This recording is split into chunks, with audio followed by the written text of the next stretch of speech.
Api di Bukit Menoreh. Karya Singgi Hadi Mintarja. Jilid 159. Apa katanya ketika Senapati itu menemuimu? Bertanya seorang kawannya. Ia hanya mengatakan, agar kami mengikutinya. Ia ingin menunjukkan satu bukti tentang kemampuan para pelatih di dalam lingkungan pasukan khusus ini, jawab anak muda itu. Tetapi sebenarnya kami sudah menjadi curiga, berkata anak muda yang lain, apalagi ketika kami melihat sikapnya. Sekali-sekali ia menyebut nama Agung Sedayu dan Sekar Mirah yang terlalu dibesar-besarkan oleh anak-anak muda di dalam barak ini sehingga para pemimpin yang lain kurang mendapat perhatian mereka. Kawan-kawan mengangguk-angguk, sementara seorang di antara mereka bertanya, apa yang sudah dikerjakannya kemudian.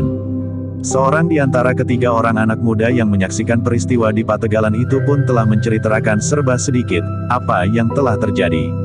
Kedua kawannya kadang-kadang menyambung untuk melengkapinya. Sehingga akhirnya anak-anak muda itu pun telah mendengar kenyataan yang telah terjadi. Tetapi Senapati muda itu bersikap jujur, berkata salah seorang anak muda yang menyaksikannya, ia menerima kekalahannya. Nampaknya ia tidak mendendam, meskipun ada juga perasaan kecewa tentang dirinya sendiri. Apakah benar ia tidak mendendam? Bertanya kawannya yang lain. Aku kira tidak, jawab anak muda yang menyaksikan peristiwa itu. Atau hanya karena Ki Lurah hadir pada waktu itu? Bertanya yang lain, ia tidak akan dapat berbuat apa-apa. Ki Lurah menjadi saksi. Jika terjadi sesuatu, maka Ki Lurah akan cepat mengetahuinya, jawab anak muda yang menyaksikannya. Kawan-kawan mengangguk-angguk, tetapi mereka memang berharap agar Senapati itu tidak mendendam sehingga tidak akan terjadi sesuatu yang lebih keras pada saat-saat mendatang. Dalam pada itu, cerita tentang peristiwa itu telah dengan cepat menjalar dari mulut ke mulut. Bahwa Senapati muda itu membawa 3 orang di antara anak-anak muda dari pasukan khusus itu, memang sudah diperhitungkannya. Dengan kehadiran mereka, maka apa yang terjadi di Pategalan itu akan segera tersebar.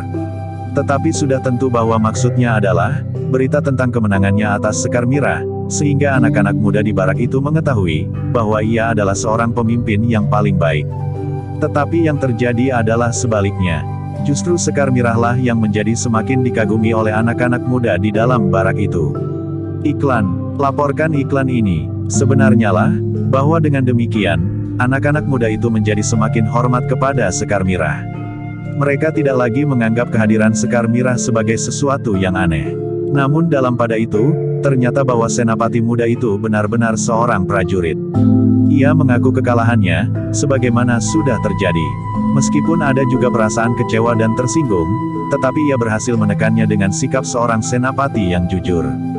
Dalam pada itu, di hari berikutnya, Agung Sedayu sempat menemui Ki Gede Menoreh dan Ki Waskita yang berada di rumah Ki Gede.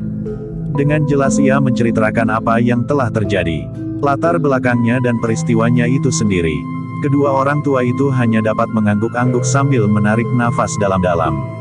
Sebenarnya mereka pun merasa heran atas sikap kasar Senapati muda itu. Tetapi untunglah bahwa ia kemudian mengerti tentang kedudukannya dan sikapnya pun cukup terpuji. Nampaknya Senapati itu tidak akan berbuat apapun, berkata Agung Sedayu. Syukurlah, sahut Ki Gede, dengan demikian ia pun telah bersikap jantan. Dan aku percaya, bahwa para senapati di bawah Raden Sutawijaya, akan bersikap seperti itu. Meskipun demikian, sambung Ki Waskita, kau harus tetap berhati-hati. Bukan karena Senapati muda itu akan mendendam, namun terutama Sekar Mirah, jangan jatuh ke dalam satu sikap yang akan benar-benar dapat disebut sombong karena kemenangannya itu. Agung Sedayu mengangguk-angguk. Jawabnya, ya Ki Waskita, aku akan berusaha untuk mengekang gejolak perasaannya yang kadang-kadang melonjak-lonjak. Dalam pada itu, sepeninggal Agung Sedayu yang kemudian bersama Sekar Mirah pergi ke barak pasukan khusus itu, Ki Waskita dan Ki Gede masih sempat berbincang sejenak. Keduanya memang sudah mengira bahwa sikap semacam itu memang akan dapat timbul, meskipun wujudnya tidak sekasar itu. Namun agaknya hal itu memang sudah terjadi. Tetapi ada juga baiknya bahwa hal itu dengan cepat terjadi, berkata Ki Waskita, dengan demikian segalanya menjadi jelas. Agaknya Ki Lurah Beranjangan pun mempunyai perhitungan yang demikian, sehingga ia tidak mencegah perkelahian itu berlangsung terus ketika ia datang, sahut Ki Gede. Lalu, bagi Ki Lurah, peristiwa yang demikian memang sebaiknya terjadi di bawah pengamatannya langsung. Sehingga kemungkinan-kemungkinan yang tidak dikehendaki akan dapat dikurangi sampai sekecil-kecilnya. Ki Waskita mengangguk-angguk, namun ia kemudian bergumam, aku mengenal Sekar Mirah. Karena itu sebenarnya aku menjadi cemas. Mudah-mudahan Agung Sedayu benar-benar dapat mengekangnya. Itulah yang perlu diperhatikan kemudian, sahut Ki Gede, agaknya kita harus selalu ikut membantu Agung Sedayu mengamatinya. Setiap kali kita harus bertanya kepada anak muda itu tentang sikap dan tingkah laku Sekar Mirah dalam barak pasukan khusus itu, agar tidak menumbuhkan persoalan-persoalan yang lain. Ki Waskita mengangguk-angguk, ia memang sependapat dengan Ki Gede untuk ikut serta mengamati sikap Sekar Mirah selanjutnya, agar ia tidak terperosok ke dalam satu keadaan yang tidak menguntungkan, bukan saja bagi Sekar Mirah, tetapi juga bagi Agung Sedayu. Dalam pada itu, di perjalanan menuju ke barak pasukan khusus di Tanah Perdikan Menoreh, nampaknya Sekar Mirah masih juga merasa jengkel terhadap seorang anak yang membantu di rumahnya. Semalam, anak itu kembali lewat tengah malam. Tanpa merasa bersalah anak itu mengetuk pintu dan kemudian setelah dibuka oleh Agung Sedayu, ia pun segera masuk ke ruang dalam sambil bercerita tentang Pliridan. Kau dari sungai? Bertanya Agung Sedayu. Ya, aku membuat Pliridan bersama 2 orang kawan. Lihat, aku mendapat banyak ikan wader pari, 2 ekor lele dan seekor kotes yang besar. Besok pagi-pagi aku akan menggorengnya. Cukup untuk makan pagi kita bertiga. Makanlah sendiri, sahut Sekar Mirah dari dalam biliknya. Anak itu terkejut, namun kemudian Agung Sedayu mengelus kepalanya sambil berkata, tidurlah. Kau boleh pergi ke sungai. Tetapi kau selesaikan dahulu pekerjaanmu. Pekerjaan yang mana? Aku sudah menyapu halaman, aku sudah merebus air dan aku sudah mengisi jambangan, jawab anak itu. Tetapi kau belum menyalakan lampu, jawab Agung Sedayu, apalagi rumah ini jangan terlalu sering ditinggal. Kenapa? Bukankah tidak ada barang-barang berharga di rumah ini yang mungkin akan dapat diambil orang? Di sini jarang sekali ada pencuri, jawab anak itu. Memang tidak ada barang-barang berharga, karena kami memang tidak mempunyainya. Tetapi jika barang-barang yang tidak berharga ini juga dibawanya, maka kita tidak mempunyai apa-apa lagi. Sama sekali, anak itu mengerutkan keningnya, namun ia pun kemudian mengangguk-angguk. Namun katanya kemudian, sore tadi aku menunggu terlalu lama. Kalian belum juga kembali. Kawan-kawanku sudah menunggu. Padahal biasanya kalian tidak pernah pulang terlalu malam. Sekali-sekali kami mempunyai keperluan yang tiba-tiba harus kami selesaikan. Justru dalam keadaan seperti itu, kau jangan pergi. Apalagi lampu masih belum menyala. Anak itu masih mengangguk-angguk. Katanya kemudian, baiklah, aku mengerti. Hampir saja semalam Sekar Mirah meloncat bangkit dan menarik telinga anak itu. Untunglah ia masih berusaha bersabar, karena dengan demikian, maka ia akan dapat menyinggung perasaan orang tua anak itu. Namun ia benar-benar menjadi jengkel karenanya. Karena itu, hampir di luar sadarnya, justru karena ia selalu mengingat-ingat tingkah laku anak itu, ia pun berkata, Kakang, apakah kau masih tetap berkeinginan mengambil gelagah putih? Agung Sedayu mengerutkan keningnya. Dengan heran ia bertanya, kenapa tiba-tiba saja kau menyebut gelagah putih? Aku jengkel terhadap anak itu. Jika ada gelagah putih, mungkin sikapnya akan lain. Dan rumah kita pun tidak akan terlalu sering kosong seperti sekarang ini. Anak itu sama sekali tidak mengerti, bahwa ia mempunyai tanggung jawab pula atas rumah itu. Agung Sedayu menarik nafas dalam-dalam. Tetapi kemudian ia pun mengangguk-angguk. Aku sebenarnya sependapat, berkata Agung Sedayu kemudian, tetapi yang pernah aku katakan, aku tidak dapat segera mengambilnya. Mungkin dalam waktu beberapa pekan lagi, sehingga aku sudah cukup lama bertugas setelah aku meninggalkan barak itu untuk waktu yang agak lama. Bukankah kau tidak terlalu terikat dengan tugas-tugasmu di barak itu? Bertanya Sekar Mirah. Kau benar, tetapi ada keseganan untuk berbuat demikian, berkata Agung Sedayu, apalagi mengingat kepentingan anak-anak muda dalam pasukan khusus itu. Mereka dalam waktu dekat harus dipersiapkan dengan masak untuk benar-benar menjadi seorang pengawal dalam pasukan khusus yang tangguh di segala macam medan. Kakang, berkata Sekar Mirah, bukankah sekarang ada aku? Aku akan dapat melakukan tugas-tugas itu. Kau tentu mendapat izin Ki Lurah untuk barang 1-2 hari meninggalkan barak itu. Hanya 1 atau 2 hari saja. Agung Sedayu merenungi kata-kata itu. Ia memang hanya memerlukan waktu 1 atau 2 hari. Bahkan jika ia berniat, maka menjelang fajar ia berangkat, sebelum tengah malam ia sudah akan berada di tanah perdikan itu kembali. Jika gelagah putih belum siap, maka ia akan dapat bermalam 1 malam. Sejenak kemudian Agung Sedayu itu pun mengangguk-angguk. Gelagah Putih tentu akan bergembira jika Ki Widura mengizinkannya. Tetapi agaknya paman juga tidak akan berkeberatan, berkata Agung Sedayu di dalam hatinya. Ternyata di sepanjang jalan ke barak pasukan khusus itu, Agung Sedayu merenungi rencananya itu. Bahkan kemudian ia seolah-olah bergumam kepada diri sendiri, "Ya, aku akan pergi ke Jati Anom." "Bagus," sahut Sekar Mirah, "kapan Kakang merencanakan akan berangkat?" "Aku akan berbicara dengan Ki Lurah. Jika Ki Lurah setuju untuk 1 atau 2 hari, kau bertugas sendiri, maka segera aku dapat berangkat," jawab Agung Sedayu. Sekar Mirah mengangguk-angguk. Katanya, "Jika ada Gelagah Putih, rumah kita tentu tidak akan terasa sangat sunyi." Demikianlah, sebagaimana direncanakan di sepanjang jalan itu, maka Agung Sedayu pun kemudian telah menemui Ki Lurah Beranjangan untuk menyatakan niatnya. "Hanya 1 atau 2 hari saja. Biarlah dalam 1 atau 2 hari itu Sekar Mirah melakukan tugasku," berkata Agung Sedayu. Ki Lurah sebenarnya agak keberatan. Baru beberapa saat Agung Sedayu meninggalkan barak itu, ketika ia melangsungkan perkawinannya. Tetapi Ki Lurah pun tidak ingin membuat Agung Sedayu kecewa, karena tenaganya masih sangat dibutuhkan. Karena itu, maka yang dapat dilakukan oleh Ki Lurah adalah berpesan dengan sungguh-sungguh agar Agung Sedayu tidak meninggalkan barak lebih dari 2 hari. "Kita sedang menghadapi kerja yang berat," berkata Ki Lurah. "Aku mengerti Ki Lurah," jawab Agung Sedayu, "sementara aku pergi, Sekar Mirah akan dapat melakukan tugasnya meskipun sendiri. Aku akan dapat berpesan kepadanya, apa saja yang perlu dilakukannya. Ia memiliki kemampuan, sehingga apabila diarahkan, maka ia akan dapat memberikan bimbingan sebagaimana aku lakukan." "Tentu berbeda Agung Sedayu," jawab Ki Lurah, "Sekar Mirah memang memiliki kemampuan ilmu kanuragan. Tetapi bagi dirinya sendiri, ia sudah belajar, bagaimana ia dapat menuangkan ilmunya itu kepada orang lain, meskipun dalam arti yang sempit. Berbeda dengan sebagaimana dilakukan oleh gurunya kepadanya," jawab Ejing Sedayu. "Sudah tentu, dalam barak ini, olah kanuragan diberikan secara umum. Tidak secara khusus sebagaimana dilakukan di dalam perguruan-perguruan," jawab Ki Lurah.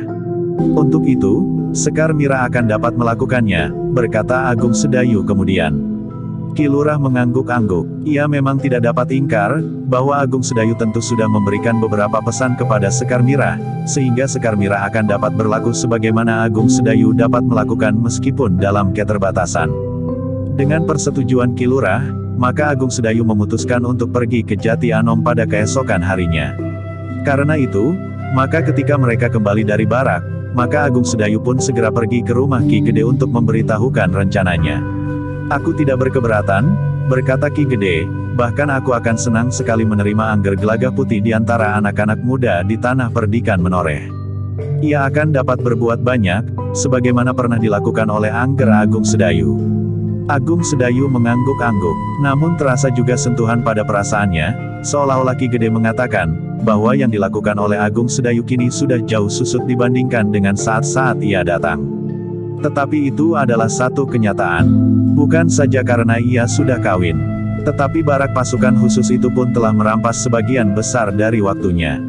Tetapi Agung Sedayu berjanji kepada diri sendiri, sesudah ia kembali dari Jati Anom maka ia akan memberikan waktunya lebih banyak lagi kepada tanah perdikan Menoreh, sehingga kehadirannya di tanah perdikan itu tidak akan sia-sia. Namun dalam pada itu, Ki Waskita pun berkata, "Sebaiknya kau jangan pergi sendiri Agung Sedayu. Aku akan menemanimu." Nampaknya perjalanan tanpa seorang kawan pun tidak akan menarik. Tidak ada orang yang akan dapat diajak berbicara tentang apapun juga.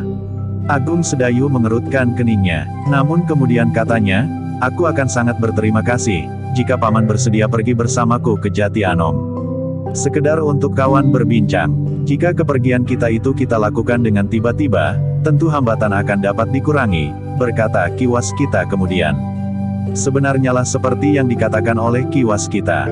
Jika mereka pergi tanpa banyak orang yang mengetahuinya, maka perjalanan mereka tidak akan mengalami hambatan. Tidak ada pihak-pihak yang memanfaatkan kesempatan untuk melepaskan dendam dengan memotong perjalanan itu. Setelah rencana itu disetujui bersama, maka Agung Sedayu pun kemudian kembali ke rumahnya untuk memberitahukan rencana itu kepada istrinya, bahwa Ki Waskita pun akan pergi pula bersamanya.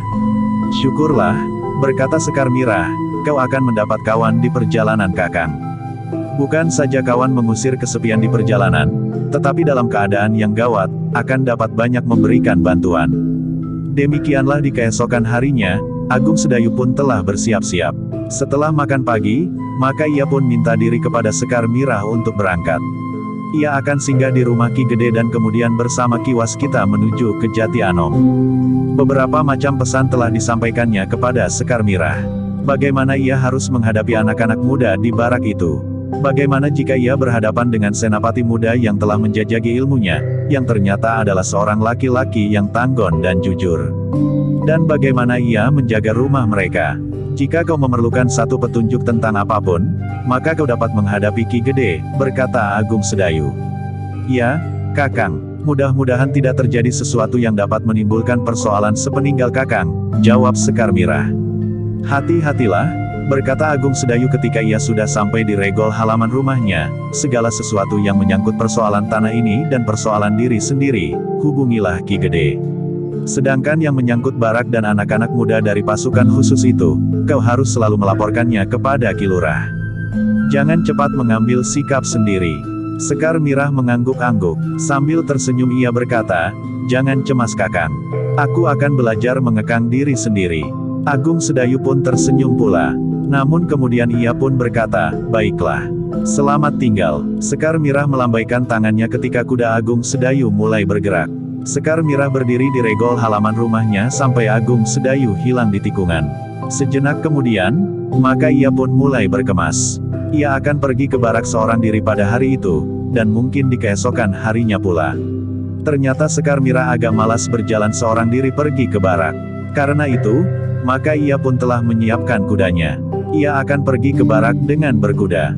Dengan demikian, maka ia tidak akan terlalu lama berada di perjalanan seorang diri. Dalam pada itu, maka Agung Sedayu pun telah sampai di rumah Ki Gede Menoreh. Ternyata Ki Waskita pun telah bersiap pula, dan bahkan telah makan pagi pula. Karena itu, ketika kuda Agung Sedayu memasuki regol, maka Ki Waskita berdiri di tangga pendapas sambil berkata, nah, apakah kau akan duduk dahulu, atau kita akan segera berangkat? Agung Sedayu yang menuntun kudanya mendekati Ki Waskita menyahut, kita akan terus saja berangkat Paman. Baiklah. Kita minta diri kepada Ki Gede, sahut Ki Waskita. Ternyata Ki Gede pun telah berada di pendapa pula. Karena itu, maka ia pun turun tangga pendapa sambil berkata, baiklah. Jika kalian ingin berangkat mumpung hari masih pagi, silahkan. Tetapi besok kalian harus sudah berada di tanah perdikan ini kembali. Agung Sedayu mengangguk sambil tersenyum. Jawabnya, ya Ki Gede, besok aku sudah berada di tanah perdikan ini. Mudah-mudahan tidak ada kesulitan di perjalanan. Tuhan akan melindungi kalian, berkata Ki Gede. Sejenak kemudian, maka keduanya pun telah siap untuk berangkat. Keduanya menuntun kuda mereka sampai di regol bersama Ki Gede yang mengantar mereka. Ketika keduanya telah berada di luar regol, maka keduanya pun segera meloncat ke punggung kuda, sementara Ki Waskita berkata, sudahlah Ki Gede. Kami mohon diri. Selamat jalan, berkata Ki Gede kemudian. Keduanya pun mengangguk-angguk. Ketika kuda-kuda mereka mulai bergerak, keduanya mengangkat tangan mereka. Terdengar Ki Waskita berkata, selamat tinggal. Besok kita bertemu lagi. Aku mohon titip Sekar Mirah, berkata Agung Sedayu. Baik Nger, aku akan menjaganya meskipun sebenarnya itu tidak perlu. Tetapi aku akan mengamatinya, jawab Ki Gede. Ki Gede pun mengangkat tangannya pula ketika kuda itu mulai berlari meninggalkan regol rumah Ki Gede di tanah perdikan Menoreh. Sementara itu, dari balik seketeng, seseorang mengamati keberangkatan Agung Sedayu dan Ki Waskita. Sejenak ia mengerutkan keningnya, namun ia pun kemudian mengangguk-angguk sambil tersenyum. Perjalanan yang manis, desisnya. Sejenak kemudian, orang itu pun hilang di longkangan, sehingga ketika Ki Gede melintasi halaman menuju ke pendapa, ia sama sekali tidak tahu, bahwa ada seseorang yang mengamati keberangkatan Agung Sedayu dengan saksama. Karena itu, maka ia pun tidak berbuat sesuatu. Apalagi ia menganggap bahwa Agung Sedayu dan Ki Waskita adalah dua orang yang pilih tanding. Sedangkan perjalanan mereka tidak banyak orang yang mengetahuinya. Sementara yang ditinggalkan di rumah pun adalah seorang istri yang lain dengan kebanyakan perempuan. Tetapi Ki Gede tidak mengetahui, bahwa ada persoalan lain yang dapat tumbuh di saat Agung Sedayu meninggalkan tanah perdikan Menoreh. Persoalan yang sama sekali tidak diduganya sebelumnya. Sesaat setelah Agung Sedayu meninggalkan rumah Ki Gede ke arah daerah penyeberangan melintasi Kali Praga, maka seseorang telah meninggalkan regol halaman rumah Ki Gede menuju ke arah yang lain. Seorang anak muda yang berkuda cukup kencang telah menuju ke rumah Agung Sedayu. Namun ketika anak muda itu mendekati regol halaman rumahnya, maka ia pun segera memperlambat langkah kudanya. Semakin dekat dengan regol halaman rumah itu, hatinya pun menjadi semakin berdebar-debar. Namun tiba-tiba saja darahnya bagaikan berhenti mengalir ketika ia melihat seekor kuda muncul dari balik regol. Di luar sadarnya ia mengumpat di dalam hatinya, anak iblis. Kenapa Agung Sedayu singgah pula ke rumahnya? Tetapi ia sudah berada beberapa langkah saja dari regol halaman rumah Agung Sedayu itu, sehingga ia tidak dapat berkisar sama sekali, apalagi berbalik dan meninggalkan regol itu. Namun dalam pada itu, tiba-tiba saja ia menarik nafas dalam-dalam. Yang berkuda keluar dari regol halaman rumah itu bukan Agung Sedayu, tetapi Sekar Mirah. Sekar Mirah, ia berdesis. Sekar Mirah yang keluar dari regol halaman rumahnya di atas punggung kuda itu berpaling. Ia pun kemudian tersenyum pula sambil menyapa, Prastawa. Kau akan pergi kemana? Aku lewat di jalan ini secara kebetulan. Aku akan pergi ke padukuhan sebelah untuk melihat-lihat anak-anak muda yang sedang memperbaiki parit yang bobol kemarin, jawab Prastawa. Oh, silahkan, berkata Sekar Mirah. Kau akan pergi kemana? Bertanya Prastawa pula. Aku akan pergi ke barak. Kakang Agung Sedayu pergi ke Jati Anom untuk sehari ini. Aku terpaksa pergi sendiri ke barak dan menggantikan tugasnya, jawab Sekar Mirah. Prastawa mengangguk-angguk. Ia mengerti bahwa Sekar Mirah adalah seorang perempuan yang memiliki ilmu yang tinggi. Karena itulah agaknya maka ia bertugas di barak pasukan khusus itu pula sebagaimana Agung Sedayu. Jadi Agung Sedayu sudah berangkat? Bertanya Prastawa. Iya, belum terlalu lama, jawab Sekar Mirah. Bukankah ia singgah di rumah Ki Gede? Ya, mungkin. Aku tidak melihatnya, jawab Prastawa. Lalu, sebenarnya aku mempunyai keperluan dengan Agung Sedayu. Besok ia kembali, jawab Sekar Mirah. Aku memerlukan pertimbangannya tentang padukuhan sebelah. Jika kau dapat menggantikan kedudukannya di barak itu, setidak-tidaknya membantunya, apakah kau dapat berbuat seperti itu bagi tanah perdikan menoreh? Bertanya Prastawa. Tentu, aku akan bersedia berbuat sesuatu jika aku dapat melakukannya, jawab Sekar Mirah. Jika demikian, kita akan dapat berbincang sejenak. Apakah aku boleh singgah? Bertanya Prastawa. Sekar Mirah mengerutkan keningnya. Dipandanginya Prastawa sekilas. Ia melihat senyum di bibir anak muda itu. Senyum yang sudah terlalu sering dilihatnya. Namun di luar dugaan Prastawa, Sekar Mirah menjawab, sayang Prastawa. Sebenarnya aku juga ingin mempersilahkan kau singgah. Tetapi aku harus pergi ke barak. Aku tidak mau terlambat, karena aku tidak ingin memberikan contoh yang kurang baik bagi anak-anak muda dalam pasukan khusus itu. Prastawa menarik nafas dalam-dalam. Ia melihat kesan bahwa sikap Sekar Mirah telah berubah. Beberapa waktu yang lampau, ia dapat mengajak Sekar Mirah mengelilingi tanah perdikan menoreh. Seakan-akan ia melihat bahwa hati Sekar Mirah bagaikan pintu yang selalu terbuka. Namun pintu itu kini sudah tertutup. Sambil berdesah Prastawa berkata di dalam hatinya, ia memang sudah kawin. Namun dalam pada itu, Prastawa masih juga berkata, baiklah. Jika kau tergesa-gesa, marilah, kita pergi bersama-sama. Arah kita berbeda, jawab Sekar Mirah, silahkan pergi dahulu. Aku akan mengambil jalan memintas. Terasa jantung Prastawa berdegup, namun ia pun kemudian menyadari bahwa sebagai pengantin yang belum terlalu lama, maka ia tentu masih terikat kepada suasana yang khusus. Karena itu, maka Prastawa pun kemudian berkata, baiklah Sekar Mirah. Aku akan pergi dahulu, mungkin sore nanti aku akan singgah. Tidak banyak artinya Prastawa, jawab Sekar Mirah, bukan aku menolak kehadiranmu. Apalagi kau adalah kemanakan Ki Gede. Tetapi sebaiknya kau datang esok jika Kakang Agung Sedayu ada di rumah.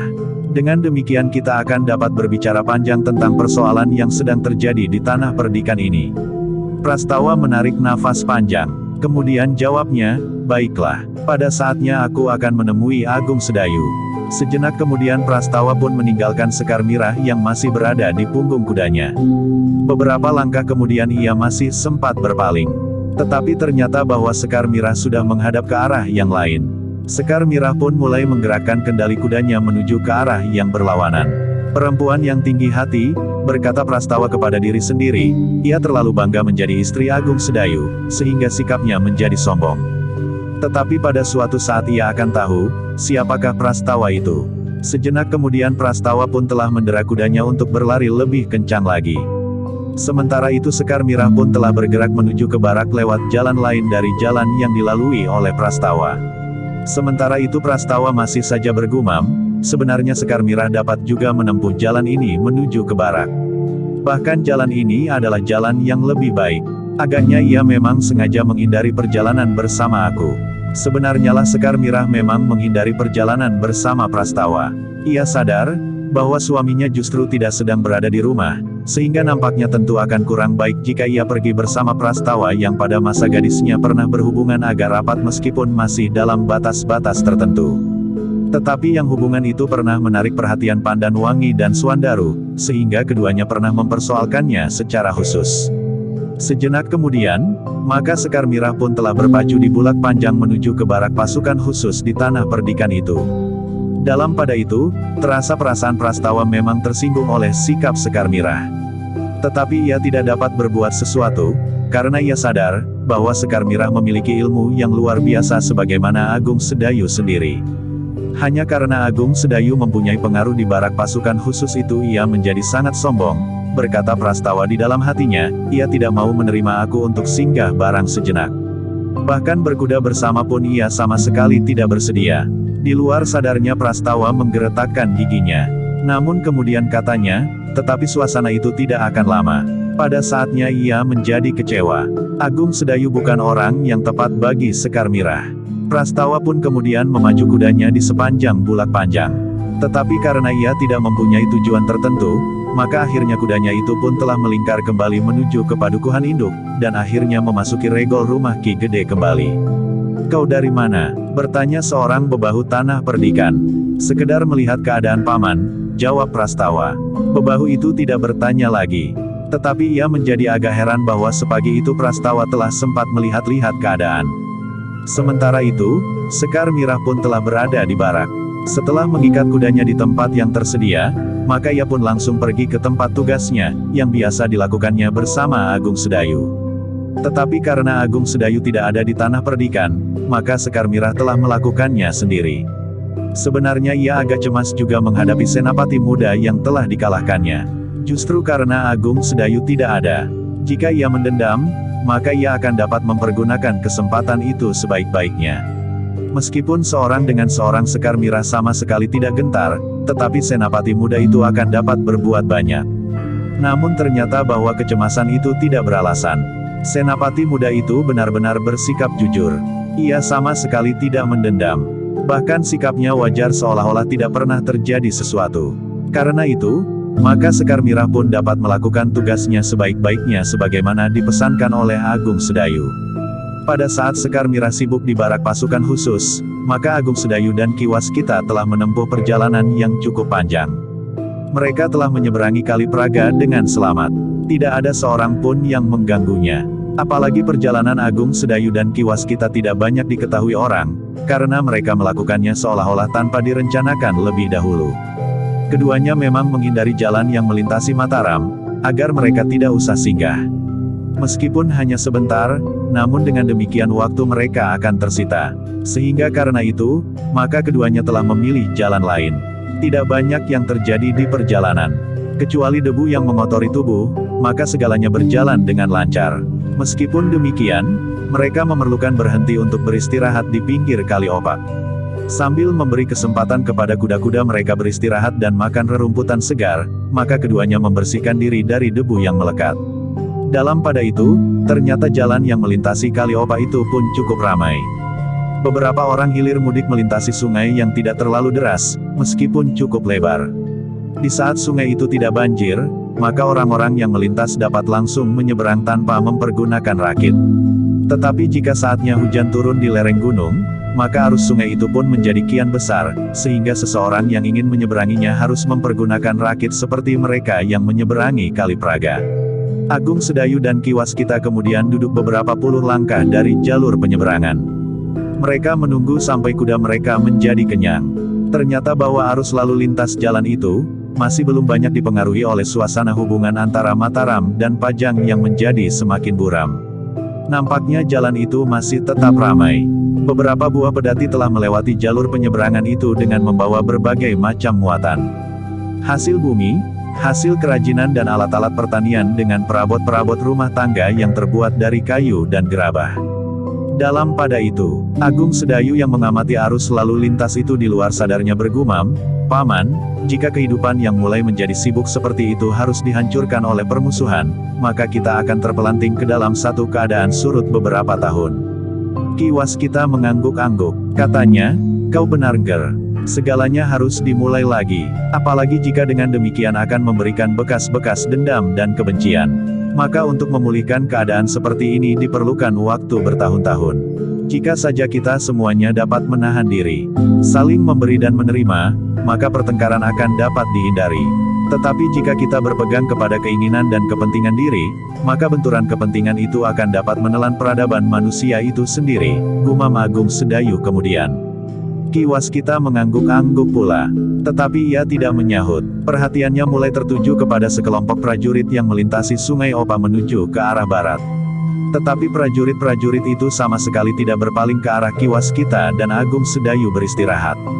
"Kemana mereka?" desis Agung Sedayu. "Satu pertanda bahwa suasana memang menjadi semakin panas. Aku kira mereka sekedar nganglang mengamati keadaan. Agaknya mereka prajurit Pajang yang bertugas di Prambanan, di bawah kepemimpinan Untara di Jati Anom," berkata Ki Waskita. Agung Sedayu menarik nafas dalam-dalam. Namun ia tidak menjawab lagi. Sementara itu, rasa-rasanya mereka sudah cukup memberi kesempatan kepada kuda-kuda mereka untuk beristirahat. Karena itu, maka sejenak kemudian mereka pun telah melanjutkan perjalanan mereka kembali. Sejenak kemudian, maka kedua orang itu telah berpacu kembali di sepanjang bulak dan pedukuhan. Mereka kemudian telah memilih jalan memintas. Mereka tidak akan singgah di Sangkal Putung di saat mereka menuju ke Jati Anom. Baru apabila kemudian ada waktu, mereka akan singgah di saat mereka kembali ke Tanah Perdikan Menoreh. Namun dalam pada itu, ketika mereka melintasi jalan di sebelah Padang Perdu, keduanya telah menjadi berdebar-debar. Mereka melihat jauh di tengah-tengah Padang Perdu, debu yang mengepul. Kuda yang saling memburu, desis Agung Sedayu yang mempunyai pandangan yang sangat tajam. Apalagi dalam jangkauan ketajaman penglihatannya yang melampaui ketajaman penglihatannya yang wajar. Iya, Ki Waskita yang juga melihat debu yang menghambur di udara, nampaknya sesuatu telah terjadi. Agung Sedayu dan Ki Waskita memperlambat laju kuda mereka. Dengan hati-hati mereka memperhatikan suasana di sekitar Padang Perdu itu. Semakin dekat, maka mereka pun menjadi semakin yakin bahwa beberapa puluh ekor kuda berlari-larian di Padang Perdu yang luas. Tetapi Agung Sedayu dan Ki Waskita menjadi heran, ketika ia melihat seseorang yang dengan tenang mencangkul di sawah di sebelah jalan yang mereka lalui. Karena itu, maka Agung Sedayu pun kemudian telah menarik kekang kudanya dan berhenti dekat dengan orang yang sedang sibuk bekerja di sawah itu. "Kisanak?" bertanya Agung Sedayu yang kemudian meloncat turun dari punggung kudanya, "apakah yang terjadi di Padang Perdu itu?" Petani itu kemudian tegak sambil menekan punggungnya dengan tangannya.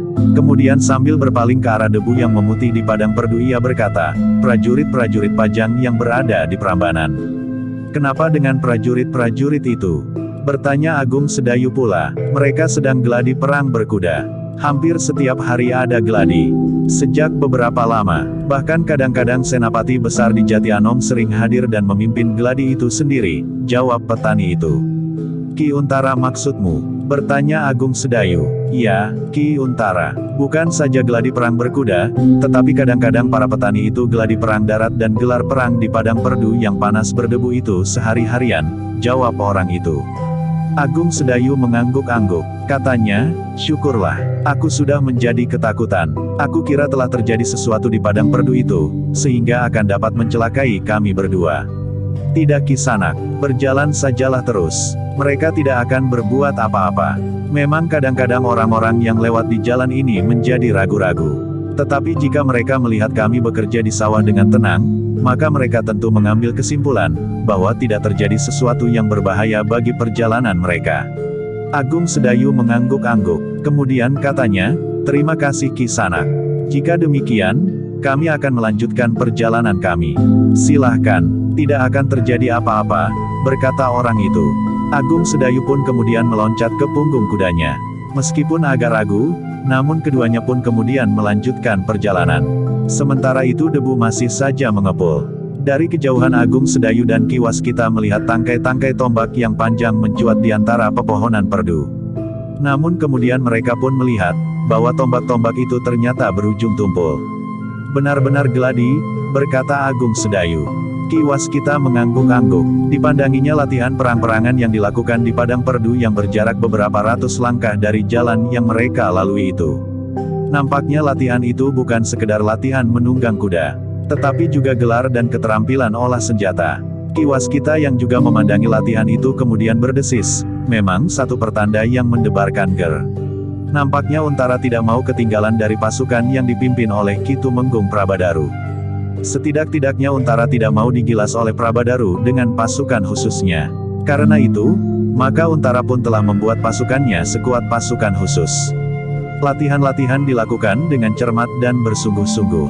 Nampaknya pasukan Untara mempunyai kelebihan dari pasukan khusus Mataram di tanah perdikan Ki Waskita, berkata Agung Sedayu kemudian. Ki Waskita mengangguk-angguk, katanya kemudian, sebagai pasukan berkuda. Ya, latihan-latihan perang berkuda masih terlalu kurang dilakukan pada pasukan khusus di tanah perdikan Menoreh. Mereka lebih banyak mempelajari gelar perang dan kemampuan secara pribadi dalam olah kanuragan dan olah senjata, berkata Agung Sedayu. Tetapi kemampuan itu akan mengimbanginya. Mungkin Untara mempunyai perhitungan tersendiri. Jika terjadi pertempuran di daerah ini, maka pertempuran itu akan mempergunakan arena yang luas.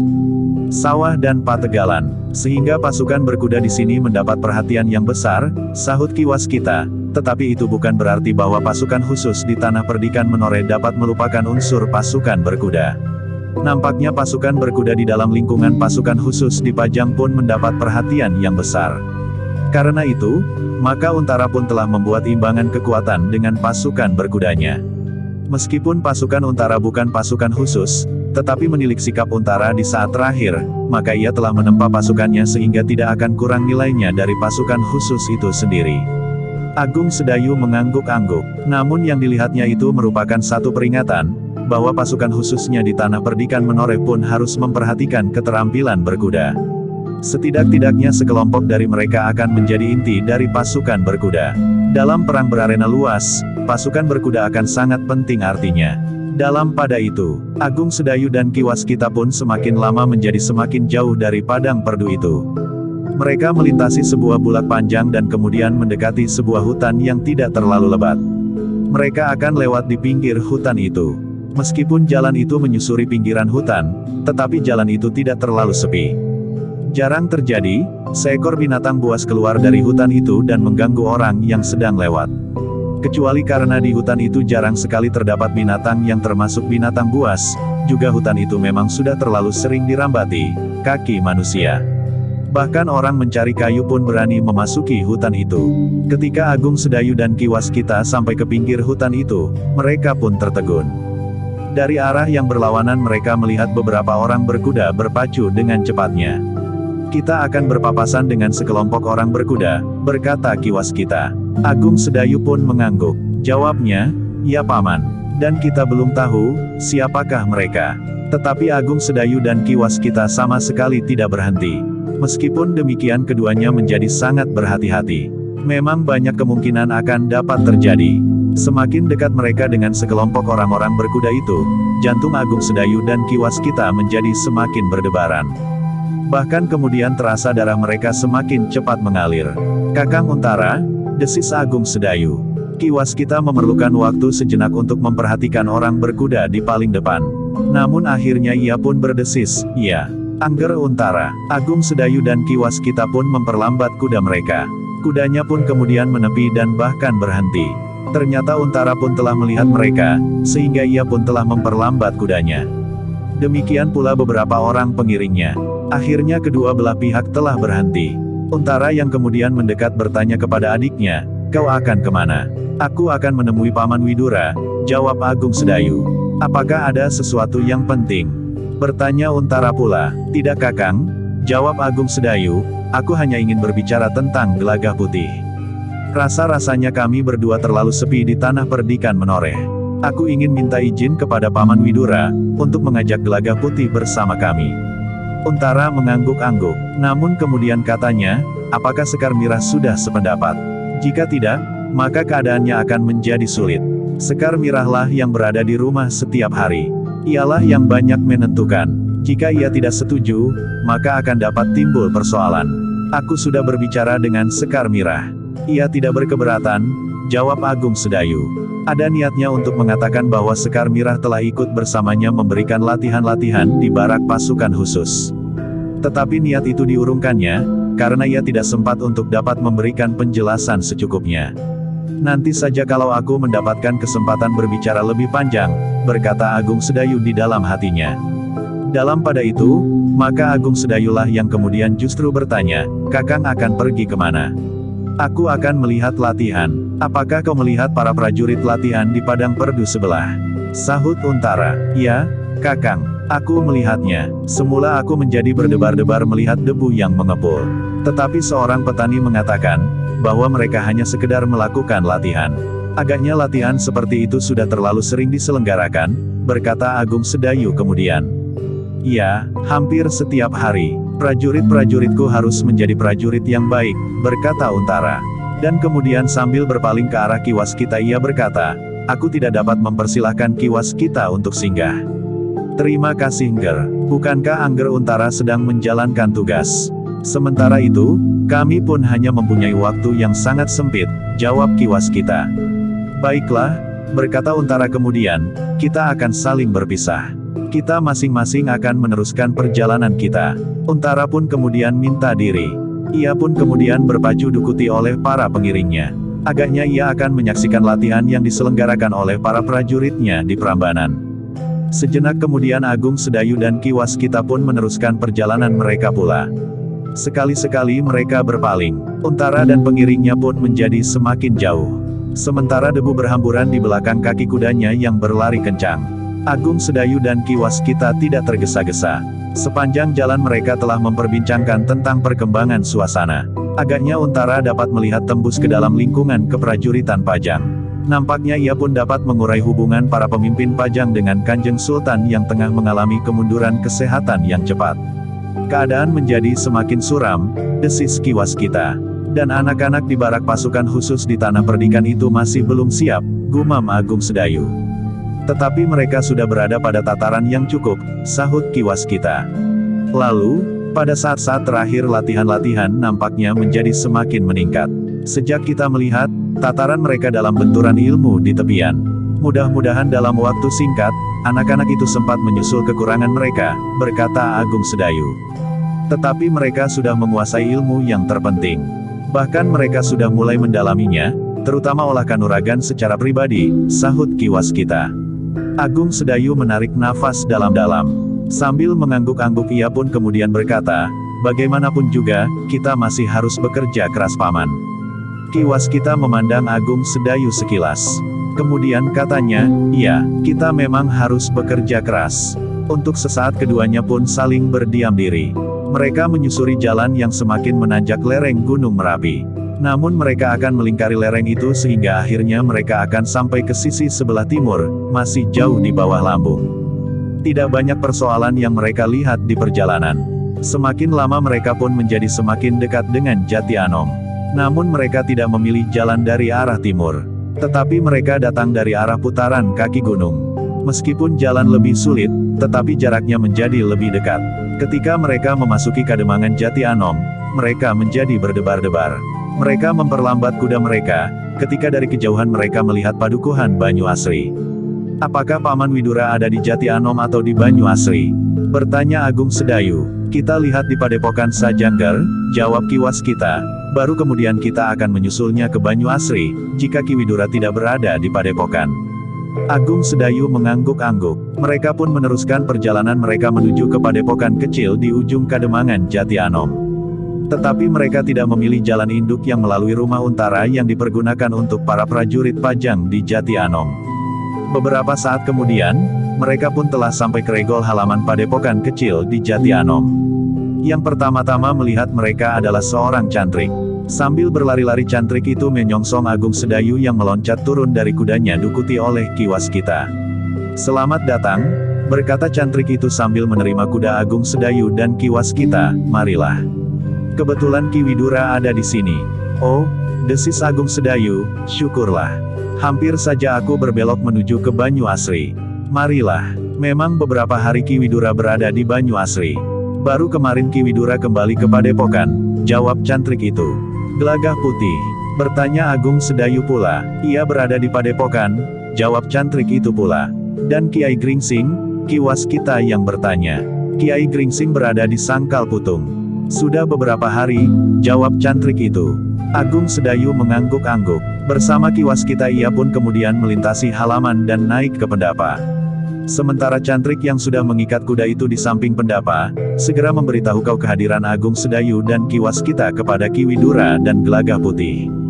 Gelagah Putih yang berada di kebun belakang, segera berlari-lari ke pendapa, sementara itu, Ki Widura pun telah keluar pula dari ruang dalam. Sejenak kemudian, mereka pun telah duduk bersama di pendapa padepokan kecil itu. Setelah saling mempertanyakan keselamatan masing-masing, maka mereka pun mulai berbicara tentang keadaan padepokan itu serta para penghuninya. "Beberapa orang prajurit telah berada di padepokan ini," berkata Gelagah Putih. "Bukankah mereka telah lama berada di sini?" bertanya Agung Sedayu. "Iya, tetapi beberapa saat yang lalu, mereka telah ditarik semuanya ke rumah Kakang Untara. Pada saat-saat yang mendebarkan. Namun nampaknya keadaan menjadi agak tenang lagi, sehingga beberapa orang diperkenankan, atau justru diperintahkan untuk berada di padepokan ini," jawab Gelagah Putih. "Berapa orang yang berada di sini sekarang?" bertanya Ki Waskita. "10 orang," jawab Gelagah Putih. "Oh," Agung Sedayu terkejut, "demikian banyaknya." "Ya Agung Sedayu," Widuralah yang menjawab, "memang banyak sekali. Tetapi agaknya keadaan memang menghendaki demikian. Jika yang berada di padepokan ini terlalu sedikit, maka keselamatan mereka kurang terjaga. Tetapi dengan 10 orang, masih banyak kesempatan yang dapat mereka lakukan bersama para penghuni padepokan ini sendiri." Agung Sedayu dan Ki Waskita mengangguk-angguk. Nampaknya keadaan bukan menjadi tenang, meskipun mereka sedikit. Tetapi ternyata bahwa prajurit Pajang di Jati Anom harus tetap berhati-hati menghadapi perkembangan keadaan yang agak mereda itu. Karena menurut perhitungan Untara, segala sesuatu masih akan dapat meledak setiap saat. Dalam pada itu, maka sejenak kemudian, para cantrik pun telah menghidangkan minuman dan makanan bagi Agung Sedayu dan Ki Waskita, sementara Agung Sedayu bertanya kepada pamannya tentang gurunya yang menurut keterangan seorang cantrik berada di Sangkal Putung. Agaknya Swandaru ingin ditunggui oleh gurunya dalam perkembangan ilmunya yang terakhir. "Ada kehususannya?" bertanya Ki Waskita. "Aku kurang tahu," jawab Ki Widura, "tetapi nampaknya Swandaru benar-benar ingin menempa diri menghadapi perkembangan keadaan yang semakin gawat sekarang ini, meskipun udara terasa agak mendingin. Namun api masih akan dapat berkobar setiap saat." "Syukurlah," Ki Waskita mengangguk-angguk, "Swandaru memang masih harus menempa diri. Mematangkan ilmunya dan melengkapinya dengan pengalamannya selama ini." Ki Waskita berhenti sejenak, "Lalu, bagaimana dengan Pandanwangi? Agaknya ia tidak mau ketinggalan. Bahkan menurut Kiai Gringsing ternyata bahwa perkembangan ilmu Pandanwangi mempunyai jalur yang agak berbeda dengan perkembangan ilmu Swandaru." Pandanwangi mulai melihat ke kedalaman watak ilmu yang diwarisinya. Ki Waskita mengangguk-angguk. Nampaknya perkembangan kematangan ilmu Pandanwangi dan Swandaru mempunyai jalur yang berbeda. Tetapi itu bukan berarti bahwa Swandaru tidak melihat ke dalam ilmu yang diwarisinya dari Kiai Gringsing. Tetapi cara pendalamannya sajalah yang berbeda dari Pandanwangi yang lebih banyak mencari sendiri, karena ia terpisah dari gurunya. Namun dengan tekun ia mencari perkembangan ilmunya, karena semua dasar ilmu Ki Gede Menore telah diberikannya kepada Pandanwangi. Pembicaraan Agung Sedayu, Ki Waskita, Ki Widura dan Gelagah Putih terpotong, karena tiba-tiba 2 ekor kuda memasuki halaman padepokan. 2 orang prajurit Pajang di Jati Anom memasuki halaman itu. Mereka tertegun ketika mereka melihat beberapa orang duduk di pendapa. Baru kemudian seorang di antara mereka berdesis, "Agung Sedayu." Kedua orang prajurit itu pun kemudian menuntun kuda mereka dan mengikatnya di samping pendapa. Sambil tersenyum keduanya pun kemudian naik pula ke pendapa. "Kapan kau datang, Agung Sedayu?" bertanya seorang di antara mereka. Agung Sedayu pun kemudian beringsut dan kedua prajurit itu duduk pula bersama mereka. Demikianlah, maka pembicaraan mereka menjadi semakin riuh ketika beberapa orang prajurit yang lain pun telah datang pula. Namun dalam pada itu, Agung Sedayu masih menyimpan masalahnya sendiri yang akan disampaikannya kepada Gelagah Putih dan Ki Widura. Karena persoalan itu tidak ada hubungannya dengan para prajurit, maka ia pun menunggu sampai ia mendapat kesempatan untuk berbicara langsung dengan keduanya. Baru pada malam hari kemudian, Agung Sedayu dan Ki Waskita sempat berbicara langsung dengan Gelagah Putih dan Ki Widura. Dengan berbagai pertimbangan, termasuk tugas-tugas baru yang diemban oleh Sekar Mirah di Tanah Perdikan Menore untuk membantunya memberikan latihan-latihan kepada anak-anak muda di barak pasukan khusus, maka Agung Sedayu telah minta agar Gelagah Putih bersedia mengikutinya di Tanah Perdikan Menore. Aku sudah memintanya sejak lama, sahut Gelagah Putih dengan serta-merta, kakanglah yang selalu menunda-nunda.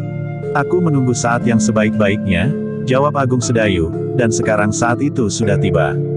Gelagah Putih memandang Agung Sedayu dengan tajamnya. Kemudian katanya, kapan kita berangkat? Ah, potong Ki Widura, jangan tergesa-gesa begitu. Mungkin kakangmu akan berada di sini 1 atau 2 pekan. Tidak mungkin, Mbokayu Sekar Mirah berada di Tanah Perdikan sendiri, jawab Gelagah Putih, siapa tahu, Mbokayu didatangi genderuwo. Agung Sedayu tertawa, katanya, Mbokayumu tidak takut genderuwo. Bahkan genderuwo yang baik, dapat diminta untuk menjaga rumah. Gelagah Putih pun tertawa pula. Dalam pada itu, di Tanah Perdikan Menore, Sekar Mirah yang berada di rumahnya sendiri, merasa kesepian juga. Seorang anak yang membantu di rumah itu, masih selalu pergi bersama kawan-kawan. Kadang-kadang ke sungai sampai jauh malam. Tetapi agaknya Agung Sedayu tidak sampai hati untuk marah kepadanya, karena seumurnya, anak itu masih belum banyak mengenal tanggung jawab. Sekar Mirah yang duduk sendiri diamben di ruang dalam sambil merenung setelah makan malam, terkejut, ketika pintu rumahnya diketuk orang. Menilik nadanya, tentu bukan pembantunya yang nakal. Sejenak Sekar Mirah termangu-mangu. Dalam keadaan yang gawat, segala sesuatunya dapat terjadi. Sementara itu, ia tidak dalam pakaian yang memungkinkannya untuk bergerak cepat, karena setelah mandi di sore hari, ia mengenakan pakaian sebagaimana kebanyakan seorang perempuan. Tetapi ia tidak mempunyai kesempatan untuk berbuat banyak. Sekali lagi pintu rumahnya terdengar diketuk perlahan-lahan. Sekar Mirah pun kemudian melangkah mendekati pintu rumahnya. Namun ia cukup berhati-hati. Meskipun ia tidak mengenakan pakaian khususnya, namun ia berusaha untuk dapat berbuat sesuatu jika terpaksa. Sejenak Sekar Mirah berdiri tegak di depan pintu rumahnya. Kemudian dengan ragu-ragu ia bertanya, siapa di luar? Aku Mirah, terdengar jawaban lambat. Namun Sekar Mirah menjadi berdebar-debar. Ia mengenal suara itu. Dengan wajah yang tegang, Sekar Mirah pun kemudian membuka pintu rumahnya. Sebagaimana yang diduganya, yang berdiri di luar adalah Prastawa. Kau, desis Sekar Mirah. Ya Mirah, bukankah sudah aku katakan, bahwa aku ingin berbicara serba sedikit tentang Tanah Perdikan ini? Jawab Prastawa, Kakang Agung Sedayu belum kembali. Baru besok ia akan datang, jawab Sekar Mirah. Kau dapat menyampaikannya jika ia pulang, minta Prastawa. Sekar Mirah memandang Prastawa dengan tajamnya. Kemudian katanya, sebaiknya kau datang esok sore Prastawa. Katakan langsung kepada Kakang Agung Sedayu, apa yang kau inginkan. Atau biarlah Kakang Agung Sedayu pergi ke rumah Ki Gede. Kau dapat menemuinya di sana. Prastawa mengerutkan keningnya. Kemudian katanya, apakah aku tidak kau persilahkan masuk? Betapapun singkatnya, lebih baik kita berbicara di dalam. Sekar Mirah menjadi tegang. Namun dalam keremangan malam, wajahnya tidak nampak menjadi merah. Meskipun demikian Sekar Mirah masih berusaha untuk mencari jawab yang paling baik yang dapat diberikan kepada Prastawa. Bagaimanapun juga anak muda itu adalah kemanakan Ki Gede Menoreh. Orang tertinggi di Tanah Perdikan itu. Untuk sesaat Sekar Mirah berdiri tegang. Sementara itu Prastawa bergeser setapak maju. Dengan suara dalam ia bertanya pula, bagaimana? Setuju. Sekar Mirah menjadi semakin tegang. Ia sadar, bahwa menerima anak muda itu selagi suaminya tidak di rumah adalah kurang pada tempatnya. Apalagi jika ada orang lain yang melihatnya. Maka orang lain itu tentu akan menyebutnya sebagai seorang perempuan yang kurang pantas. Dalam pada itu, wajah Sekar Mirah terasa menjadi semakin tegang. Namun sementara itu Prastawa justru telah hampir kehilangan nalar. Ia ingin duduk dan berbicara apa saja. sebagaimana kebiasaannya bersikap terhadap perempuan-perempuan muda di tanah perdikannya. Bahkan kadang-kadang ia telah melakukan sesuatu yang kurang terpuji terhadap gadis-gadis di tanah perdikan menoreh, sehingga dapat menumbuhkan persoalan tersendiri. Ketika Prastawa beringsut semakin dekat, maka sambil bergeser surut Sekar Mirah menjawab, "Prastawa, sebenarnya aku memang tidak akan menolak. Tetapi sayang, bahwa aku harus mempersiapkan diri untuk tugasku esok siang. Aku harus memberikan bimbingan kepada anak-anak muda di barak pasukan khusus itu. Aku sedang mempersiapkan diri untuk menempa mereka dalam kemampuan secara pribadi. Aku harus menunjukkan kepada mereka, bagaimana mereka berhadapan dengan lawan yang tangguh-tanggon. Dan aku harus memberikan contoh kepada mereka bagaimana menghadapi lawan lebih dari satu orang. Karena itu, aku besok akan bertempur dalam keadaan yang seperti bersungguh-sungguh melawan 5 orang." Kata-kata Sekar Mirah itu seolah-olah telah membangunkan Prastawa dari mimpinya. Yang berdiri di hadapannya itu bukan saja seorang perempuan cantik, tetapi juga seorang perempuan yang garang. Apalagi ketika Sekar Mirah berkata selanjutnya, "Prastawa, jika kau ingin singgah, aku akan berterima kasih. Karena kau tentu akan dapat membantu aku. Kita akan berlatih bersama. Kau tentu memiliki kemampuan sebagaimana 5 orang anak muda dari pasukan khusus itu. Dengan demikian, aku sudah akan dapat membiasakan diri dalam tugasku besok." Kata-kata Sekar Mirah itu terasa panas di telinga Prastawa. Seolah-olah perempuan itu dengan sengaja telah merendahkannya. Karena dengan demikian, maka Prastawa harus menyadari keadaannya. Sekar Mirah bukan perempuan kebanyakan. Bukan perempuan sebagaimana perempuan tanah perdikan menoreh selain Pandanwangi. Karena itu, maka ia tidak akan dapat mengganggunya, sebagaimana mengganggu gadis-gadis yang ketakutan bukan saja karyan kemampuannya, tetapi juga karena ia adalah kemanakan Ki Gede Menoreh. Sejenak Prastawa termangu-mangu. Ia menyadari tingkat ilmu Sekar Mirah, dan ia pun menyadari kedudukan Agung Sedayu. Karena itu, maka ia pun kemudian bergeser surut sambil berkata, "Baiklah Sekar Mirah, jika kau masih mempunyai tugas yang harus kau lakukan, aku minta diri." "Kau dapat membantu aku Prastawa," sahut Sekar Mirah. "Tidak, aku tidak ingin mengganggumu. Seandainya aku mempunyai banyak waktu, mungkin aku akan mempertimbangkannya. Tetapi waktuku sekarang ini hanya sedikit sekali," jawab Prastawa. "Jadi kau tidak ingin singgah di sanggar?" bertanya Sekar Mirah. Prastawa menggeleng. Jawabnya, "Lain kali saja Sekar Mirah." Prastawa pun kemudian minta diri. Agaknya ia hanya berjalan kaki saja tanpa membawa seekor kuda. Ketika Prastawa hilang di balik regol, Sekar Mirah menarik nafas dalam-dalam. Sejenak ia mengenang saat-saat ia berada di tanah perdikan sebelum ia kawin dengan Agung Sedayu. Dengan demikian, maka ia memang tidak dapat menimpakan segala kesalahan kepada Prastawa jika anak muda itu kemudian bersikap kurang wajar terhadapnya. "Tetapi aku sekarang adalah istri Agung Sedayu," berkata Sekar Mirah kepada diri sendiri. Namun Sekar Mirah pun bersyukur, bahwa Prastawa telah meninggalkan rumahnya. Perlahan-lahan ia menutup dan menyelarak pintunya. Kemudian ia pun pergi ke biliknya. Ketika ia membaringkan dirinya, semakin terasa, betapa sepinya malam yang menjadi semakin dingin. Namun akhirnya, Sekar Mirah pun telah lelap di dalam tidurnya.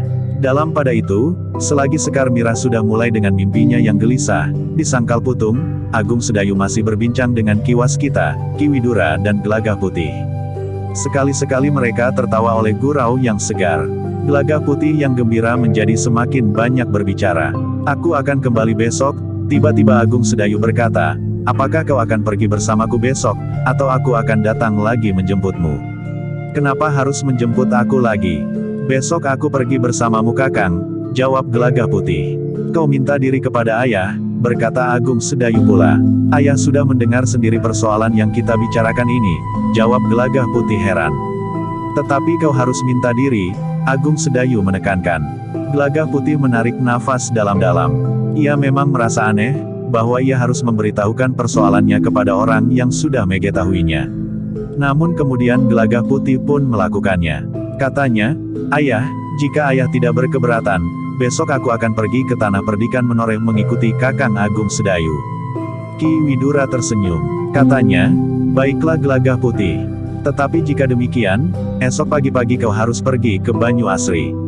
Kau harus minta diri kepada seluruh keluarga. Baru kau akan boleh meninggalkan Jati Anom.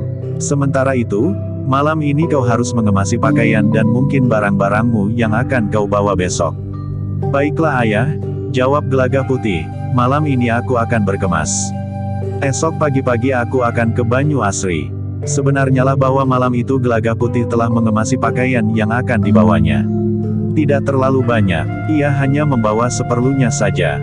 Dalam pada itu, maka Agung Sedayu dan Ki Waskita pun telah dipersilahkan untuk beristirahat, sementara Ki Widura membantu anaknya mempersiapkan diri. Namun sejenak kemudian, maka Gelagah Putih pun telah pergi ke biliknya pula. Tidurlah, berkata ayahnya, besok kau akan melakukan perjalanan. Meskipun perjalanan itu tidak terlalu jauh, namun akan melelahkan juga. Gelagah Putih pun berusaha untuk dapat tidur. Tetapi rasa-rasanya matanya sama sekali tidak mau terpejam. Angan-angannya telah jauh mendahului wadaknya pergi ke tanah perdikan menoreh. Gelagah Putih telah melihat beberapa kali tanah perdikan yang besar dan subur itu. Ia pun serba sedikit telah mengenal isinya. Namun dalam pada itu, keningnya mulai berkerut ketika ia mulai membayangkan sebuah wajah anak muda yang aneh menurut pendapat Gelagah Putih. Bukan pula tingkah lakunya, tetapi juga sikapnya terdapat masalah yang dihadapinya. Aku tidak mengerti sikap Prastawa, berkata Gelagah Putih kepada diri sendiri. Baru menjelang akhir malam, Gelagah Putih pun dapat tidur lelap. Sementara itu, di tanah perdikan menoreh, Prastawa duduk di gardu bersama beberapa orang anak muda. Adalah bukan satu kebetulan bahwa yang berada di gardu itu adalah kawan-kawan dekatnya. Satu dua orang pengawal yang lain duduk di sebelah regol, sementara yang lain berjalan hilir mudik di luar regol. Perempuan itu terlalu sombong, geram Prastawa. Sebelumnya sikapnya kepadamu terlalu baik, berkata seorang kawannya. Pengantin baru, sahut yang lain, tunggu sajalah barang 2-3 bulan. Kau mempunyai beberapa kelebihan dari Agung Sedayu. Prastawa tersenyum. Katanya, ia akan menyesal atas kesombongannya itu. Tetapi kau jangan terlalu kasar menghadapinya. Ia memiliki ilmu yang tinggi, berkata yang pertama, waktumu masih panjang. Prastawa tertawa. Katanya, aku mempunyai cukup pengalaman. Kawan-kawan pun tertawa pula. Pengawal yang berada di regol berpaling ke arah mereka.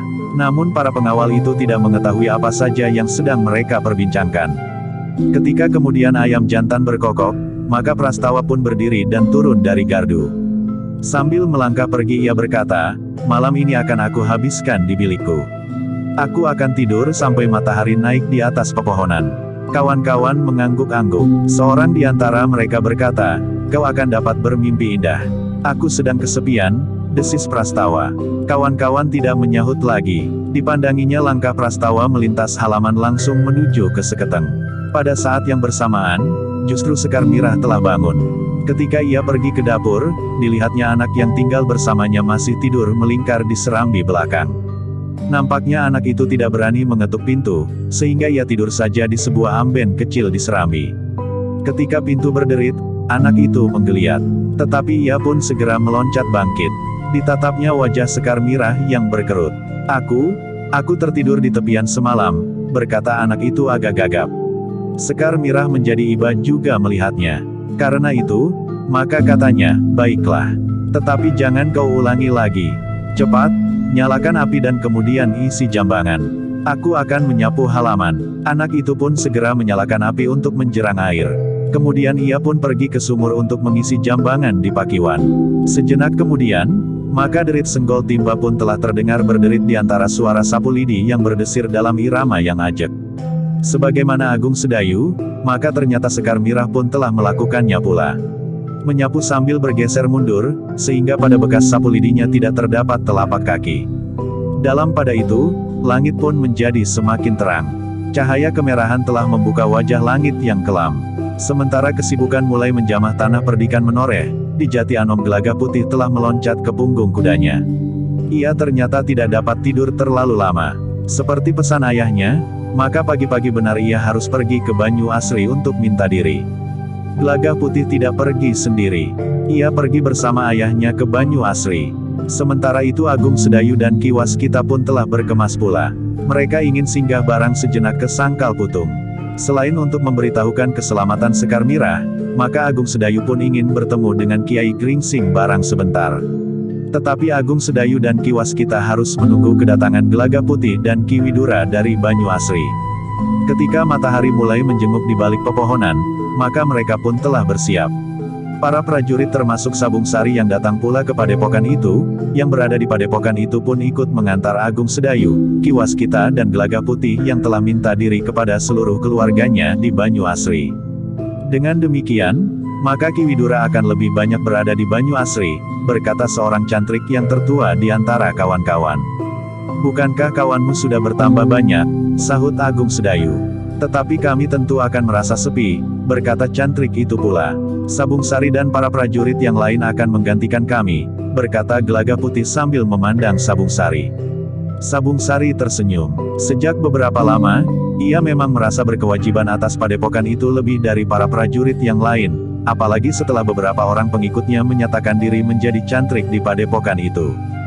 Dalam pada itu, maka sejenak kemudian maka Agung Sedayu, Ki Waskita dan Gelagah Putih pun telah meninggalkan padepokan kecil itu. Mereka menuju ke Kademangan Sangkal Putung. Dengan demikian, maka mereka telah mengambil jalan lain dari yang telah dilalui oleh Agung Sedayu ketika ia datang bersama Ki Waskita. Perjalanan mereka ke Sangkal Putung tidak memerlukan waktu terlalu lama. Namun terasa panas matahari mulai menggatalkan kulit. Kedatangan Agung Sedayu dan Ki Waskita serta Gelagah Putih ke Sangkal Putung, ternyata telah mengejutkan Swandaru yang masih belum meninggalkan Kademangan.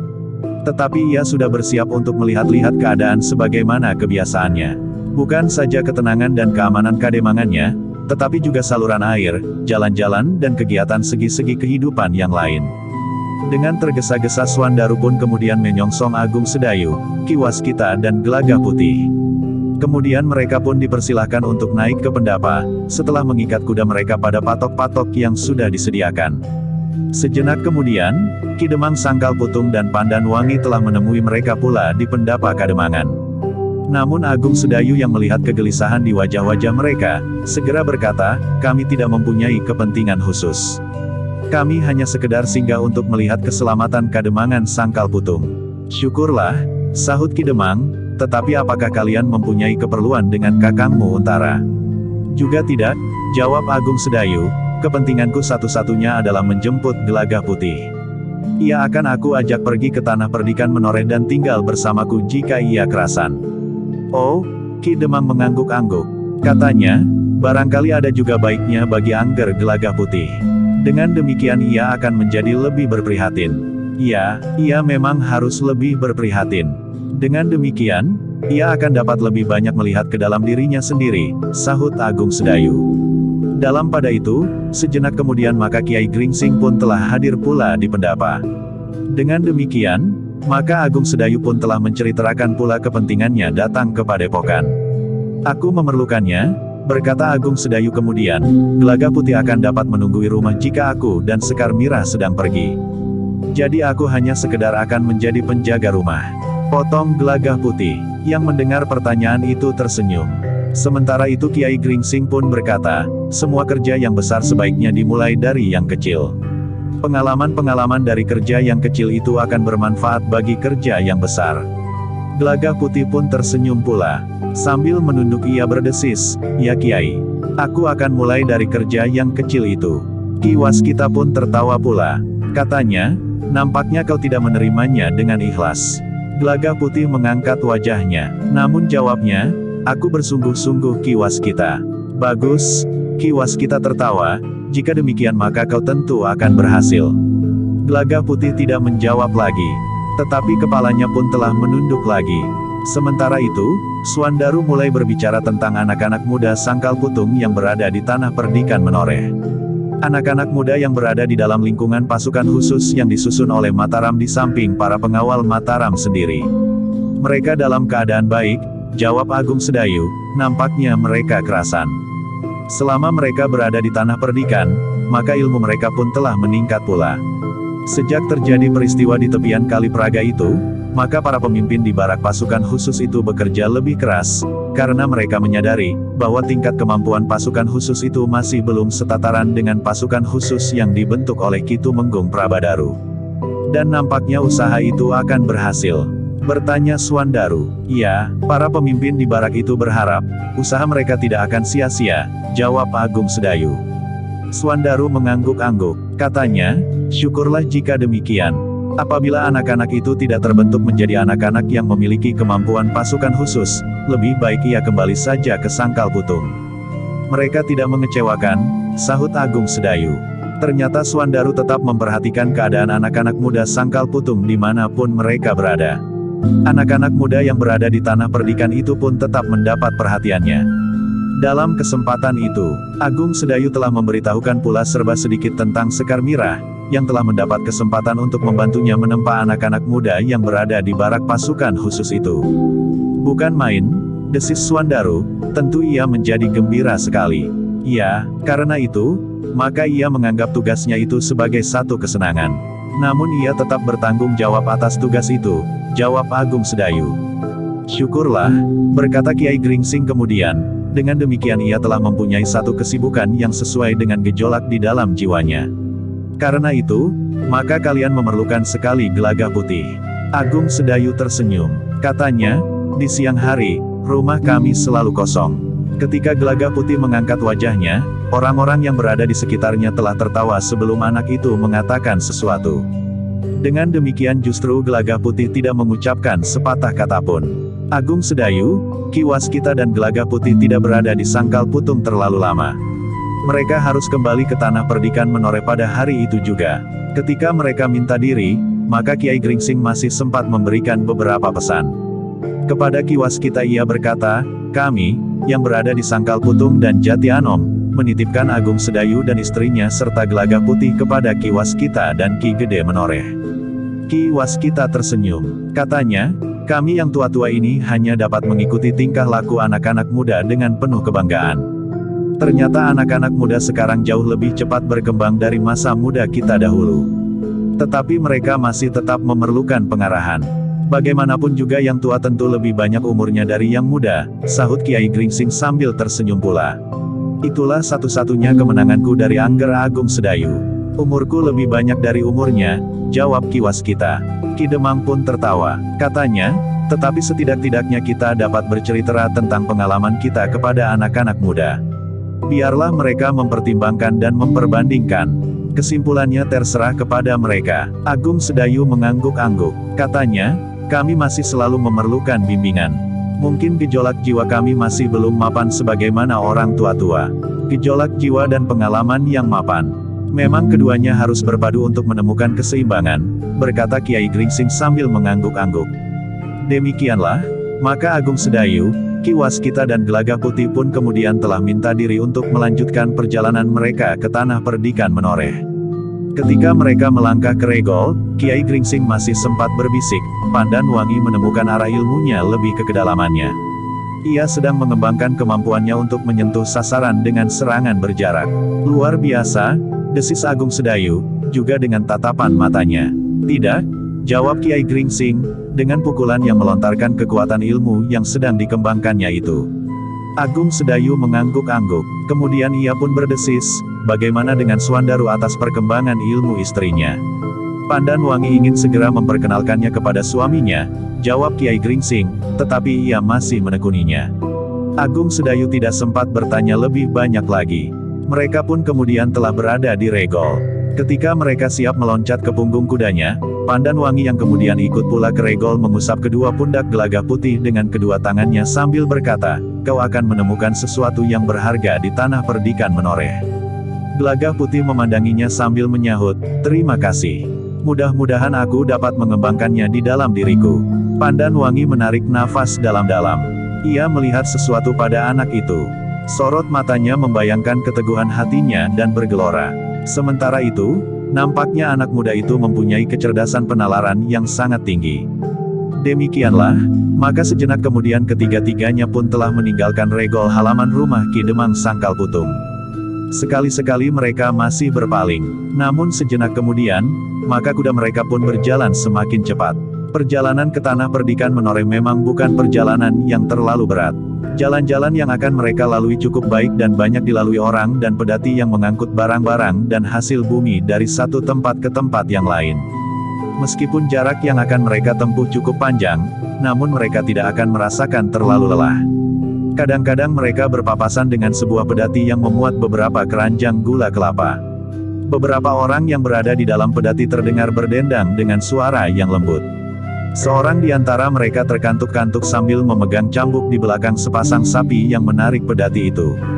Sementara itu, beberapa anak muda nampak bekerja di sawah dengan gembira. Kadang-kadang mereka sempat juga berkelakar di antara kota-kota sawah mereka. Dengan setengah berteriak mereka bergurau sambil tertawa berkepanjangan. Namun mereka segera menyentuh suasana yang lain ketika mereka melihat kesiagaan para prajurit. Terasa bahwa mendung menjadi semakin tebal menyelubungi Pajang dan Mataram. Namun dalam pada itu, perjalanan mereka sama sekali tidak mengalami hambatan. Sebagaimana diperhitungkan sebelumnya, perjalanan mereka tidak banyak diketahui orang, sehingga pihak-pihak tertentu tidak sempat membuat rencana-rencana yang barangkali akan dapat mengganggu perjalanan ketiga orang itu. Sebagaimana ketika mereka berangkat, maka ketika mereka kembali ke tanah perdikan Menoreh, mereka pun tidak ingin singgah ke Mataram. Tidak ada persoalan yang akan mereka sampaikan. Bahkan mungkin jika mereka singgah, maka perjalanan mereka akan tertunda, karena tidak mustahil bahwa Raden Sutawijaya akan meminta mereka bermalam di Mataram. Dengan demikian, maka sebagaimana mereka rencanakan, pada hari itu mereka benar-benar telah kembali ke tanah perdikan Menoreh. Kami akan singgah lebih dahulu di rumah Ki Gede, berkata Agung Sedayu, baru kemudian aku dan Gelagah Putih akan kembali ke rumah. Kau akan mengantarkan aku dahulu? Bertanya Ki Waskita. Agung Sedayu tersenyum. Katanya, ya Ki Waskita, aku akan menyerahkan Ki Waskita Kembah kepada Ki Gede, dalam keadaan utuh sebagaimana saat kita berangkat. Ki Waskita tertawa, tetapi ia tidak menjawab. Demikianlah setelah duduk sejenak dan minum minuman hangat, maka Agung Sedayu pun minta diri kembali ke rumahnya bersama Gelagah Putih. Kau mendapat seorang kawan yang baik, berkata Ki Gede. Mudah-mudahan, jawab Agung Sedayu, anak ini kadang-kadang masih merajuk. Ki Gede dan Ki Waskita tertawa, tetapi Gelagah Putih menundukkan kepalanya. Sejenak kemudian, maka Agung Sedayu dan Gelagah Putih telah turun ke halaman. Ketika mereka menuntun kuda melintas Kregol, maka mereka tertegun karena mereka mendengar kuda berderap. Ternyata Prastawa memasuki Regol masih di atas punggung kudanya.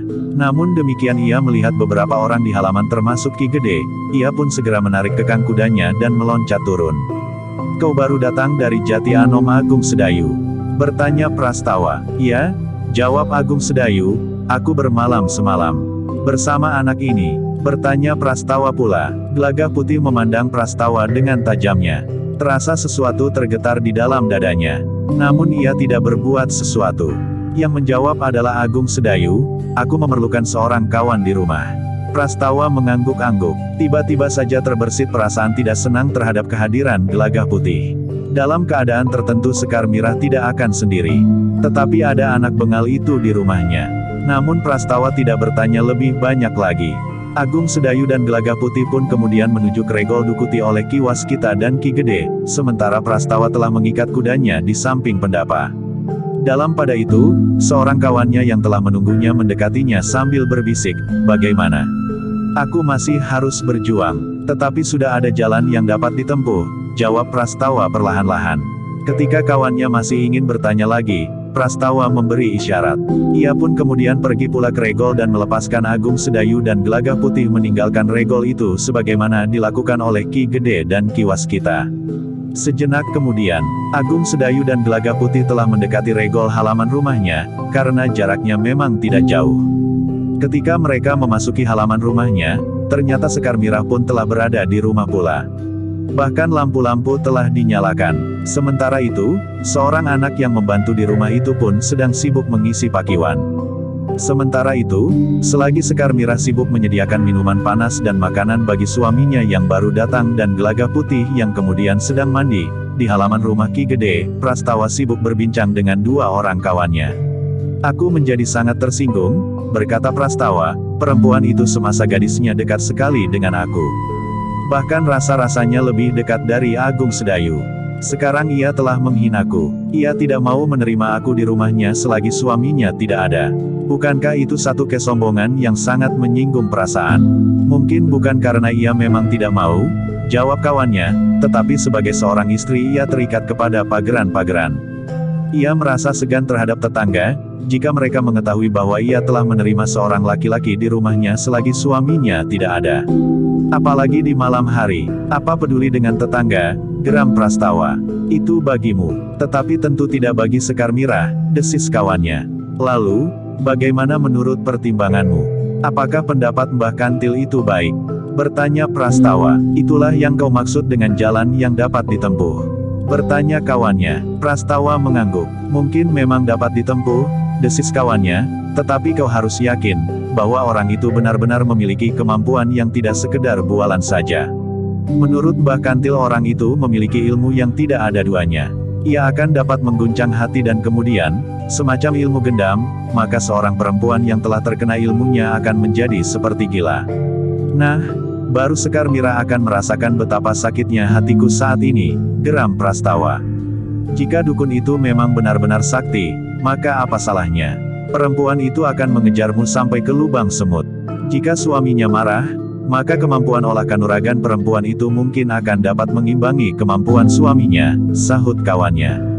Bukan hanya itu, berkata Prastawa, dukun itu mampu menyerang dari jarak jauh.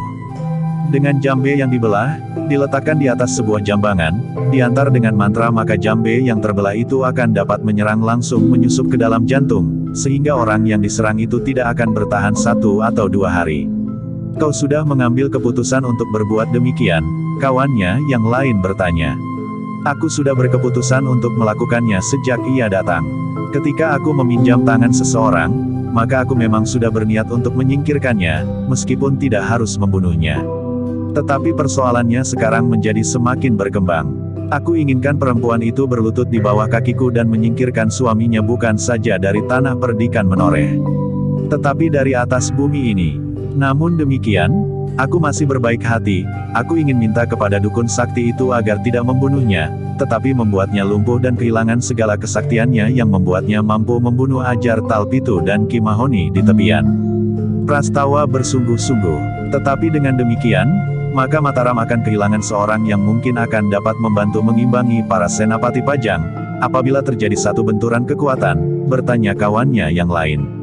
Aku tidak peduli, tetapi aku tidak mau dihinakan dan disakiti hatiku. Perempuan itu terlalu cantik buat Agung Sedayu, berkata Prastawa. Lalu, ikuti aku ke rumah Mbah Kantil. Aku minta ia menunjukkan rumah dukun sakti itu. Aku menjadi tidak sabar lagi.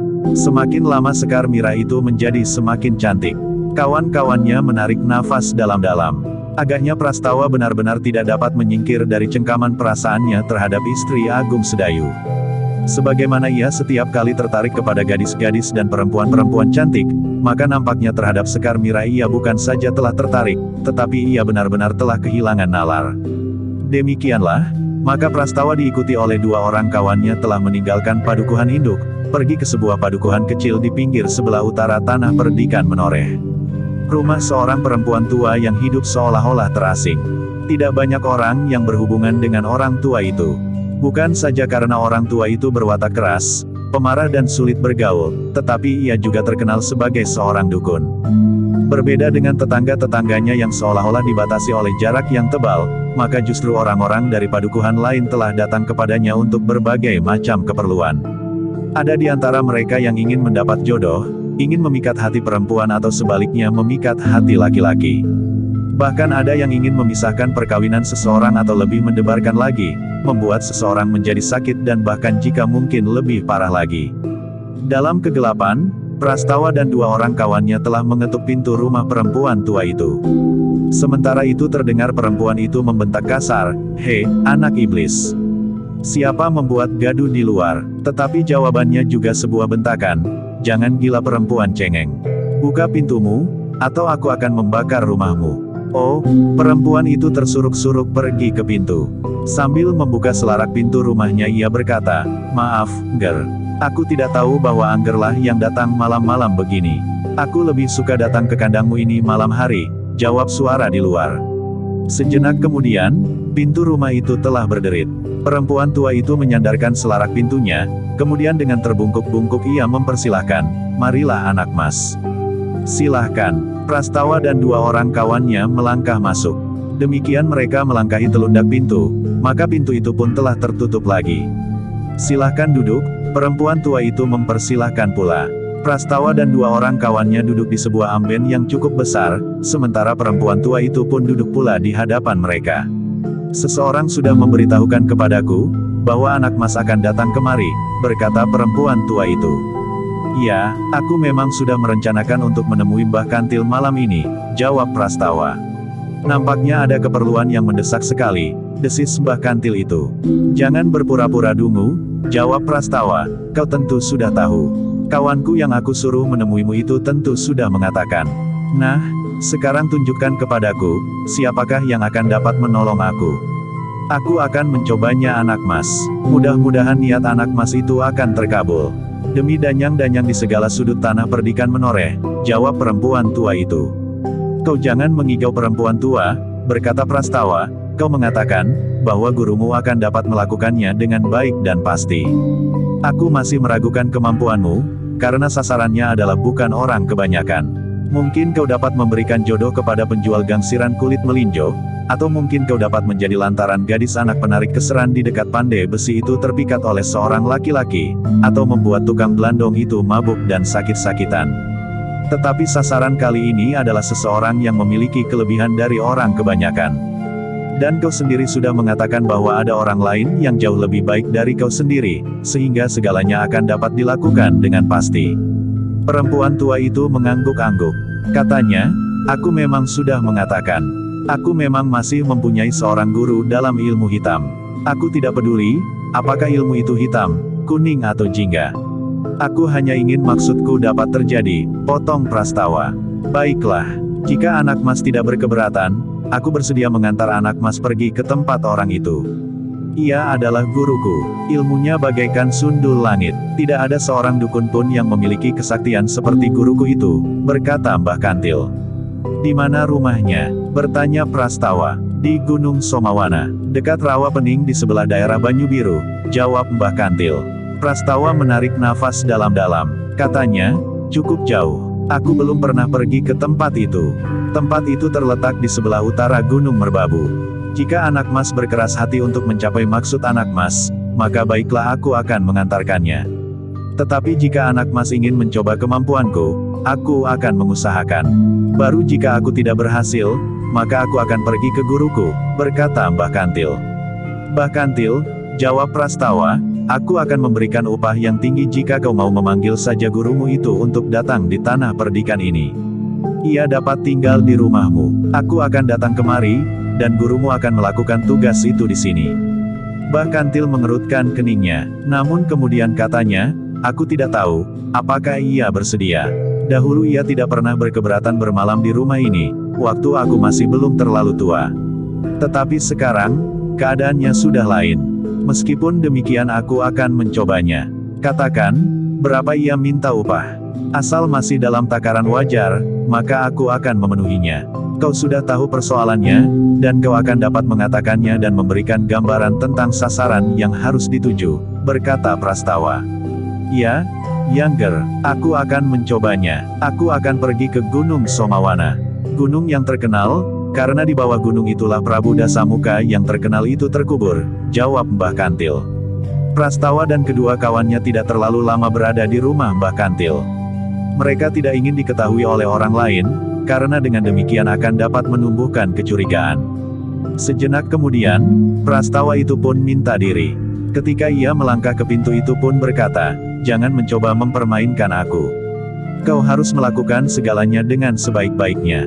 Jika kau berkhianat, maka kau akan mengalami nasib seburuk orang-orang yang kau tenung.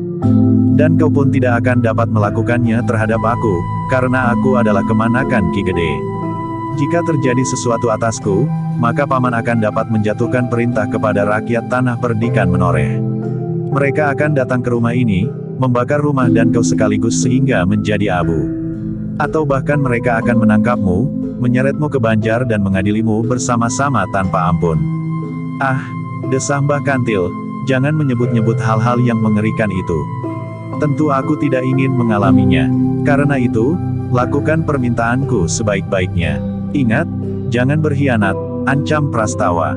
Tentu anak mas, aku tidak akan berani berkhianat. Selebihnya, aku masih memerlukan uang untuk kesenanganku di hari tua ini, jawab Mbah Kantil.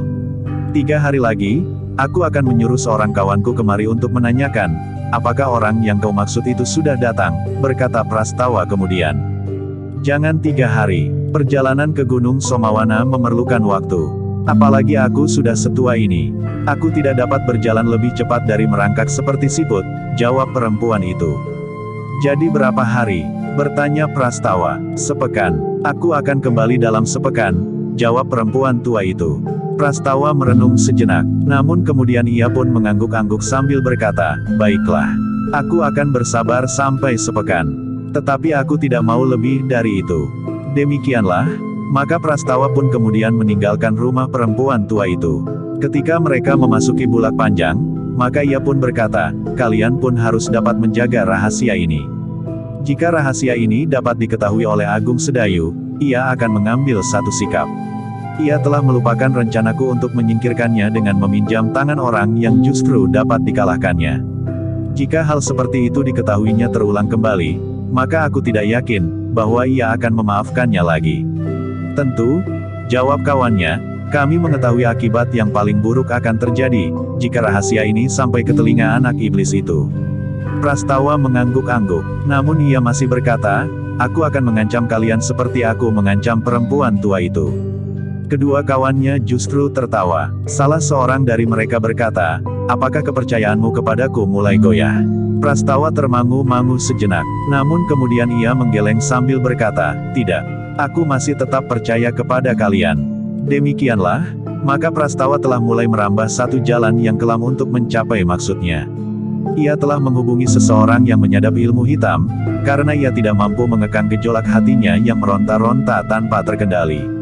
Sepekan itu terasa demikian lamanya bagi Prastawa yang sedang menunggu. Namun rasa-rasanya sepekan itu berlalu begitu cepatnya bagi Agung Sedayu dan Sekar Mirah yang sedang sibuk. Di samping kegiatannya di barak pasukan khusus dan di sanggar bersama Gelagah Putih, Agung Sedayu mulai menuruni gelapnya malam di tanah perdikan Menoreh sebagaimana pernah dilakukan sebelum ia kawin. Kadang-kadang bahkan Gelagah Putih ikut pula bersamanya berjalan dari gardu ke gardu. Bahkan kadang-kadang Agung Sedayu telah mengambil waktu di siang dan pagi hari untuk melihat-lihat perkembangan tanah perdikan Menoreh, sementara Sekar Mirah dapat melakukan tugasnya di barak pasukan khusus. Dengan demikian, maka tanah perdikan Menoreh itu pun tetap mendapat perhatian dari Agung Sedayu. Anak-anak muda tanah perdikan Menoreh yang tidak ikut memasuki barak itu pun merasa mendapat kekuatan baru di dalam diri mereka. Selama itu, mereka merasa mulai dilupakan oleh Agung Sedayu. Namun ternyata bahwa Agung Sedayu telah kembali lagi ke tengah-tengah mereka, sehingga mereka pun bekerja semakin keras bagi tanah perdikan mereka. Juga dalam latihan-latihan olah kanuragan, mereka pun menjadi semakin bergairah lagi.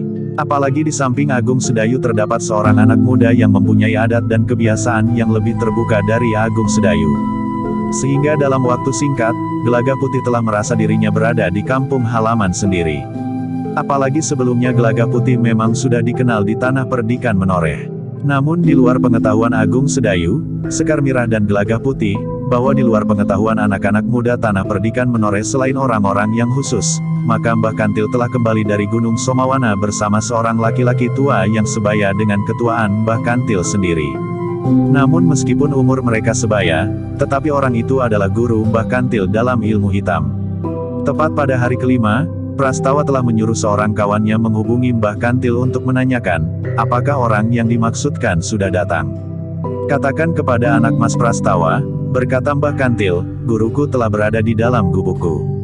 Khusus bagi Angger Prastawa guruku ternyata bersedia datang, meskipun ia sudah tua dan harus menempuh jalan yang panjang. Tetapi ilmunya telah mempengaruhinya sehingga seolah-olah jarak yang kami tempuh tidak lebih dari ujung padukuhan ke ujung padukuhan yang lain. Kawan Prastawa itu pun kemudian menyampaikannya hal itu kepadanya, sehingga dengan demikian, maka Prastawa pun segera mengatur diri untuk menemui guru Mbah Kantil yang tua itu. Untuk menghindari agar tidak ada orang yang melihat ia datang ke rumah Mbah Kantil, maka Prastawa pergi ke rumah itu di malam hari seperti yang pernah dilakukannya. Bersama dua orang kawannya, maka dengan diam-diam ia memasuki regol halaman rumah Mbah Kantil. Ketika ia mendekati pintu rumah itu, maka terasa jantungnya berdentang semakin keras. seolah-olah sebuah kegelisahan yang tajam telah menahannya. Namun prastawa itu pun kemudian menghentakkan dirinya. Kegelapan telah menguasai hatinya, sehingga ia pun kemudian berkata kepada diri sendiri, aku harus mendapatkannya. Ia terlalu cantik, tetapi ia pun telah menyakiti hatiku. Karena itu, aku harus membalasnya sehingga perempuan itu harus merangkak di bawah kakiku, sementara suaminya tidak akan berdaya untuk mencegahnya. Karena itu, maka bersama dua orang kawannya, Prastawa pun telah mengetuk pintu rumah Mbah Kantil yang jarang mendapat kunjungan tetangga itu. Tetapi justru orang-orang dari tempat yang jauhlah yang sering datang kepadanya. Ketika pintu rumah itu diketuk perlahan-lahan, maka terdengar Mbah Kantil bertanya ramah, siapa di luar? Aku, jawab Prastawa singkat. Anak Mas Prastawa. Terdengar suara Mbah Kantil pula. Ya, sahut Prastawa pula. Dengan tergesa-gesa Mbah Kantil telah membuka pintu rumahnya. Kemudian mempersilahkan Prastawa dengan dua orang kawannya untuk masuk ke ruang dalam. Prastawa tertegun ketika ia melangkah ke amben bambu yang besar, yang terdapat di ruang itu. Dilihatnya seorang laki-laki setua Mbah Kantil duduk dengan tenang memandanginya. Rambutnya yang putih panjang terurai di punggungnya. Sebuah ikat kepala berwarna hitam tersangkut di lehernya. Sedangkan kedua tangannya bersilang di dadanya. Orang itu tersenyum ketika ia melihat Prastawa dan kedua orang kawannya termangu-mangu. Dengan suara yang berat dan serak ia berkata, marilah anak mas, silahkan duduk. Prastawa melangkah maju. Kemudian dengan hati yang berdebar-debar ia duduk di bibir amben itu bersama dengan dua orang kawannya yang juga menjadi gelisah. Aku sudah tahu, siapakah anak mas bertiga. Dan aku sudah tahu kepentingan anak mas memanggil aku, dari Kantil, berkata orang itu. Lalu, nah, perkenankan aku memperkenalkan diriku. Orang yang sudi memanggil aku, namaku adalah Tali Jiwa. Kiai Tali Jiwa. Prastawa mengangguk hormat. Jawabnya, aku mengucapkan terima kasih atas kesediaan Kiai untuk datang memenuhi undanganku. Kiai Tali Jiwa itu tertawa. Katanya, itu sudah menjadi kewajibanku anak mas. Aku memang wajib menolong sesama yang memang memerlukan pertolonganku. Aku akan merasa bahagia jika usahaku untuk menolong mereka yang memerlukan pertolonganku itu berhasil dengan baik. Prastawa mengangguk-angguk. Terasa betapa besar pengaruh wibawa orang yang menyebut dirinya Kiai Tali Jiwa itu. Jauh berbeda dengan wibawa Mbah Kantil yang dikenalnya sebagai seorang dukun tukang meramal nasib dan kadang-kadang membantu seseorang yang mempunyai keinginan tertentu. Anak mas, berkata Kiai Tali Jiwa, meskipun Kantil sudah mengatakan kepadaku tentang kepentingan anak mas, namun aku masih berharap anak mas menyampaikannya keinginan itu kepadaku, agar aku yakin bahwa aku tidak salah langkah, karena mungkin ada hal yang kurang atau lebih dari keterangan Kantil kepadaku. Prastawa beringsut setapak, kemudian katanya, baiklah Kiai. Aku memang sangat mengharap pertolongan Kiai.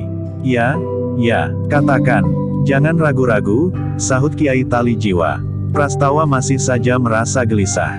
Tetapi ia berkata juga, Kiai, aku merasa hatiku disakiti oleh seorang perempuan. Disakiti? Kiai Tali Jiwa mengerutkan keningnya. Nah, yang aku dengar justru sebaliknya. Anak mas telah tertarik kepada seorang perempuan.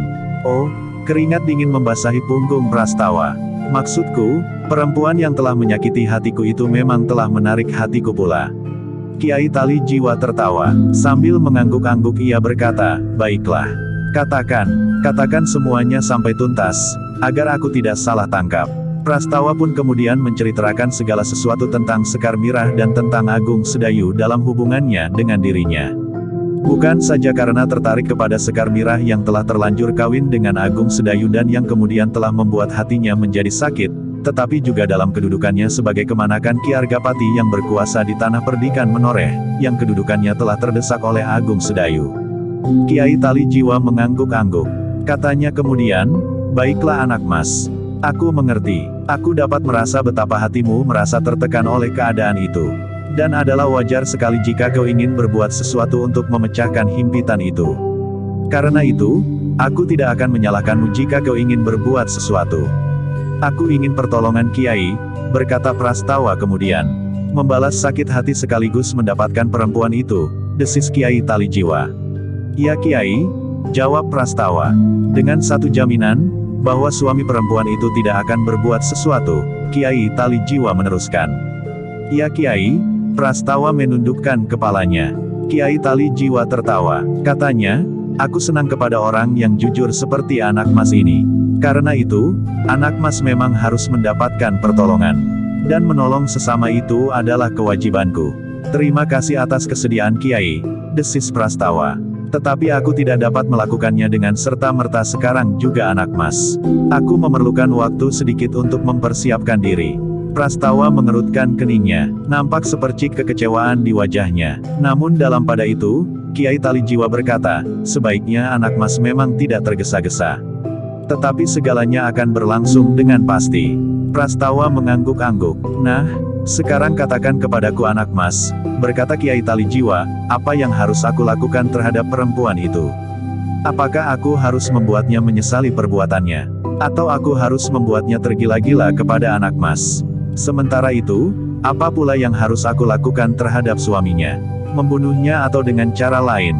Prastawa tertegun sejenak. Ada sesuatu yang memberati perencanaannya untuk mengatakan maksudnya. Tetapi ia sudah berada di hadapan Kiai Talijiwa. Karena itu, maka bagaimanapun juga, ia harus berbicara. Kiai, berkata Prastawa, aku memang menginginkan perempuan itu. Apapun yang Kiai lakukan, tetapi yang pada akhirnya, aku berhasil memilikinya. Sementara itu, Kiai dapat berbuat apa saja terhadap suaminya. Kiai tidak usah membunuhnya, tetapi dengan satu kepastian bahwa ia tidak akan dapat berbuat apa-apa lagi terhadap istrinya dan terhadapku. Kiai Talijiwa tertawa, katanya, baiklah anak mas, baiklah. Aku mengerti, anak mas adalah seorang yang baik hati. Selebihnya Kiai, berkata Prastawa, aku mohon agar paman tidak berpaling kepada Agung Sedayu sehingga aku kehilangan kesempatan memerintah di tanah Perdikan Menoreh. Kiai Talijiwa mengangguk-angguk. Katanya, aku sudah mengerti sepenuhnya. Dan aku akan melakukannya. Pekerjaan ini tidak terlalu sulit aku lakukan. Tetapi sekali lagi, aku mohon waktu. Aku harus berpuasa 40 hari 40 malam. Aku minta Kantil membantuku agar segalanya dapat berlangsung tanpa kemungkinan untuk gagal. Prastawa mengangguk-angguk. Katanya, terserahlah kepada Kiai. Aku akan menunggu. Besok aku akan mulai dengan mandi keramas. Aku harus mulai dengan sesaji. Ada beberapa macam kebutuhan untuk kepentingan sesaji itu ger. Biarlah nanti Kantil mengatakannya. Ia tahu apa yang aku butuhkan, berkata Kiai Talijiwa. Prastawa mengangguk-angguk pula. Kemudian ia pun berpaling kepada Mbah Kantil yang duduk tidak begitu jauh di sebelahnya. Anak mas, berkata Kiai Kantil, kami membutuhkan ayam putih mulus. Sepotong mori putih. Kebutuhan-kebutuhan kecil yang tidak berarti lainnya dan yang penting, kami memerlukan jarum dari emas murni 3 batang. Emas itu harus dilontarkan langsung menyerang bagian dalam sasaran. Kenapa harus emas murni? Di luar sadarnya Prastawa bertanya. Bukankah anak mas tidak ingin membunuhnya? Kami dapat melakukannya dengan benda-benda lain. Dengan potongan besi biasa, atau dengan duri ikan air atau dengan cara-cara yang lain. Tetapi benda-benda itu akan dapat merusak sasaran dan mungkin akan membunuhnya. Emas murni, tidak akan berkarat dan melukai sasaran lebih dari yang dikehendaki, jawab Kiai Kantil. Prastawa mengangguk-angguk. Katanya, baiklah, aku akan memenuhi segala kebutuhan. Besok seorang kawanku akan datang kemari. Ia akan membawa uang untuk memenuhinya. Baiklah anak mas, berkata Kiai Talijiwa, yang kita lakukan ini bukan sekedar bermain-main. Tetapi kita sudah melakukan satu kerja besar dan bersungguh-sungguh. Karena itu, maka kita harus benar-benar mempersiapkan diri. Lahir dan batin. Ya Kiai, jawab Prastawa singkat. Baiklah, malam ini aku akan menyiapkan segalanya. Besok aku akan mulai dengan puasaku 40 hari 40 malam. Aku akan melangkah dengan satu keyakinan, karena pekerjaan seperti ini sudah sering aku lakukan, berkata Kiai Talijiwa. Dalam pada itu, Prastawa yang merasa sudah cukup, segera mohon diri. Ia tidak betah terlalu lama berada di tempat itu. Rasa-rasanya nafasnya menjadi sesak dan darahnya tersendat-sendat di jantungnya, selama ia duduk berhadapan dengan Kiai Talijiwa dan sekaligus Mbah Kantil yang tua itu. Dengan hati-hati ketiga anak muda itu pun kemudian meninggalkan rumah Mbah Kantil. Mereka tidak mau dilihat oleh seorang pun yang akan dapat menyebarkan kabar yang sangat menarik perhatian orang-orang tanah Perdikan Menoreh. Apalagi jika kemudian ternyata usaha Kiai Talijiwa berhasil dan nampak mencengkam sasarannya.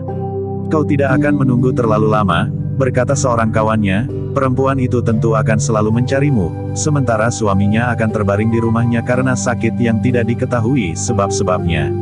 Prastawa tidak menjawab, tetapi wajahnya justru menjadi tegang. Kawan-kawan pun kemudian tidak bertanya lagi. Mereka berjalan tergesa-gesa melintasi jalan yang gelap, langsung menuju ke padukuhan induk. Dalam pada itu, di rumah Agung Sedayu, Gelagah Putih masih berada di dalam sanggar. Ia sudah menguasai ilmunya sampai tuntas. Dari Agung Sedayu ia sudah mendapat pengarahan untuk memahami puncak ilmu yang dipelajarinya di dalam goa pada bagian yang hilang dan rusak, yang tanpa sengaja telah terhapus oleh Agung Sedayu. Justru karena itu, maka Agung Sedayu mulai memperkenalkan beberapa bagian ilmu dari jalur perguruan yang lain dari perguruan Kisadewa. Gelagah Putih, berkata Agung Sedayu, jika aku memperkenalkan beberapa bagian ilmu kanuragan dari jalur perguruan yang lain, maka hal itu akan dapat kau pergunakan sebagai bahan perbandingan dan sekaligus sebagai bahan untuk melengkapi ilmu yang telah kau kuasai. Tentu saja yang mempunyai dasar dan watak yang bersamaan. Gelagah Putih dengan tekun mengikuti segala petunjuk Agung Sedayu. Dengan penuh minat ia berusaha mengenal beberapa unsur dari ilmu olah kanuragan dari jalur yang berbeda. Namun yang dengan ketajaman nalar dan pengamatan, maka unsur-unsur itu akan dapat berarti bagi ilmu yang telah dikuasainya. Justru melengkapinya. Karena itu, maka ilmu Gelagah Putih itu pun menjadi semakin padat. Yang terasa lemah pada sendi-sendi hubungan antara unsur yang satu dengan yang lain dapat dimantapkan dengan unsur-unsur yang dikenalnya dari jalur perguruan yang lain, yang dengan saksama diselaraskan dengan watak ilmu yang telah ada padanya. Bahkan kemudian unsur-unsur gerak itu terasa luluh di dalam ilmunya. Dalam perkembangannya nanti, maka kau tentu akan semakin banyak menyadap unsur-unsur yang kau kenal lewat pengalamanmu dan dengan daya ungkap yang tajam, kau akan memanfaatkannya untuk mengisi kelemahan-kelemahan dari jalur perguruan yang kau anut sekarang ini. Karena itu, kau tidak perlu berpegang teguh pada kemurnian unsur dari ilmumu, karena jika unsur-unsur yang kau kenal kemudian ia dapat melengkapi dan tidak bertentangan dengan watak ilmu yang kau miliki, maka unsur-unsur itu akan sangat bermanfaat bagi ilmumu, berkata Agung Sedayu meyakinkan. Gelagah Putih mengangguk-angguk, ia mengerti sepenuhnya maksud Agung Sedayu. Dan ia pun tidak akan mengelak dari tuntunan itu. Ia memang tidak berdiri tegak di atas jalur ilmu yang dianutnya tanpa menghiraukan kemungkinan-kemungkinan lain.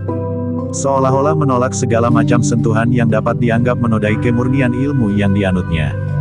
Dengan demikian, maka Gelagah Putih pun menyadari bahwa ia harus berpandangan luas tanpa memagari diri dalam kekerdilan pandangan atas pegangannya yang diungkapkannya tanpa menghiraukan keadaan di seputarnya. Bahkan Gelagah Putih merasa beruntung, karena Agung Sedayu masih tetap membimbingnya dan memberikan arah perkembangan ilmunya. Selesai menghendapkan pengalaman yang seharusnya disadapnya untuk waktu yang bertahun-tahun. Demikianlah, kehadiran Gelagah Putih di Tanah Perdikan Menoreh tidaklah sia-sia.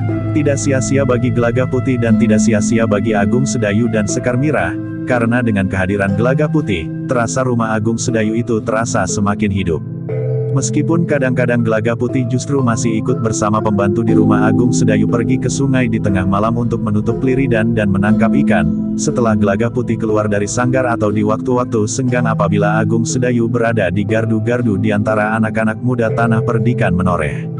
Tetapi di saat-saat lain, Gelagah Putih telah ikut pula bersama Agung Sedayu dalam latihan-latihan bersama anak-anak muda di Tanah Perdikan Menoreh yang tidak ikut dikirim ke barak pasukan khusus yang dibentuk oleh Mataram. Dalam pada itu, maka keluarga kecil yang terdiri dari 3 orang dan seorang pembantu yang masih sangat muda itu, menjadi semakin mapan. Mereka telah berhasil menyusun acara kesibukan mereka. Agung Sedayu yang sudah mendapat bantuan Sekar Mirah dalam tugasnya di barak, telah mendapatkan waktu untuk melakukan kegiatan di Tanah Perdikan Menoreh. Gelagah Putih ternyata tidak tinggal diam. Bahkan dalam usianya ia justru lebih banyak berbuat dari Agung Sedayu sendiri. Sementara itu Prastawa sama sekali tidak mengganggu mereka. Menurut pengamatan Gelagah Putih, anak muda itu justru telah berubah. Ia tidak lagi bersikap kasar dan kadang-kadang tidak dapat dimengerti oleh Gelagah Putih. Tetapi ia cenderung untuk tidak mengacuhkan kehadiran Gelagah Putih di Tanah Perdikan. Namun sementara itu, di rumah Mbah Kantil, Kiai Talijiwa telah melakukan puasa 40 hari 40 malam. Hanya di saat matahari terbenam dan terbit sajalah ia minum beberapa teguk dan makan beberapa suap nasi putih tanpa lauk sama sekali. Dengan laku itu, ia telah memusatkan segenap kemampuannya untuk melakukan satu tugas yang berat bagi kepentingan Prastawa. Ia harus memasang guna-guna pada seorang perempuan yang bernama Sekar Mirah, sekaligus membuat suami perempuan itu tidak berdaya. Masalahnya bukan saja perempuan itu, berkata Kiai Talijiwa kepada Mbah Kantil, tetapi tentu tanah perdikan ini. Angger Prastawa tentu berharap menjadi satu-satunya orang yang akan diserahi kepemimpinan tanah perdikan ini, karena Pandanwangi sebagaimana kau katakan, berada di Sangkal Putung. Persoalannya memang tumpang tindih, jawab Mbah Kantil, tetapi aku tidak tahu, yang manakah yang lebih penting bagi anak Mas Prastawa. Dalam pada itu, jika malam turun, maka Kiai Talijiwa hampir tidak pernah memejamkan matanya. Tetapi ia duduk tepekur di amben bambu. Kedua tangannya disilangkannya di dadanya, meskipun ia belum sampai pada laku puncak, yang akan dilakukan pada hari-hari terakhir, namun setiap saat ia sudah mulai dengan pengeterapan ilmunya. Semakin hari semakin tajam, sehingga pada hari terakhir, maka dalam satu hari satu malam, ia akan melepaskan segenap ilmunya dengan melontarkan ilmu gendamnya kepada Sekar Mirah dan sekaligus melukai bagian dalam tubuh Agung Sedayu, sehingga ia kehilangan kemampuannya untuk berbuat sesuatu. Dalam pada itu, Mbah Kantil telah menyiapkan segala-galanya. Sebuah jambangan di sentong tengah. Meskipun masih belum diasapi dengan kemenyan, tetapi jambangan itu telah berisi air yang ditaburi beberapa jenis bunga. Di samping bunga kantil, kenanga dan mawar, maka di dalam air itu terdapat pula daun awar-awar dan duri beberapa jenis ikan dalam tabung bersama 3 batang jarum emas murni. Sepotong kayu regu kembang dan akar waringin sungsang, direndam pula di dalam air itu, bersama sepasang jambe yang sudah dibelah. Sementara lampu minyak berkeredipan tanpa pernah padam selama 40 hari 40 malam. Demikianlah, dari hari ke hari, Kiai Talijiwa bekerja semakin keras.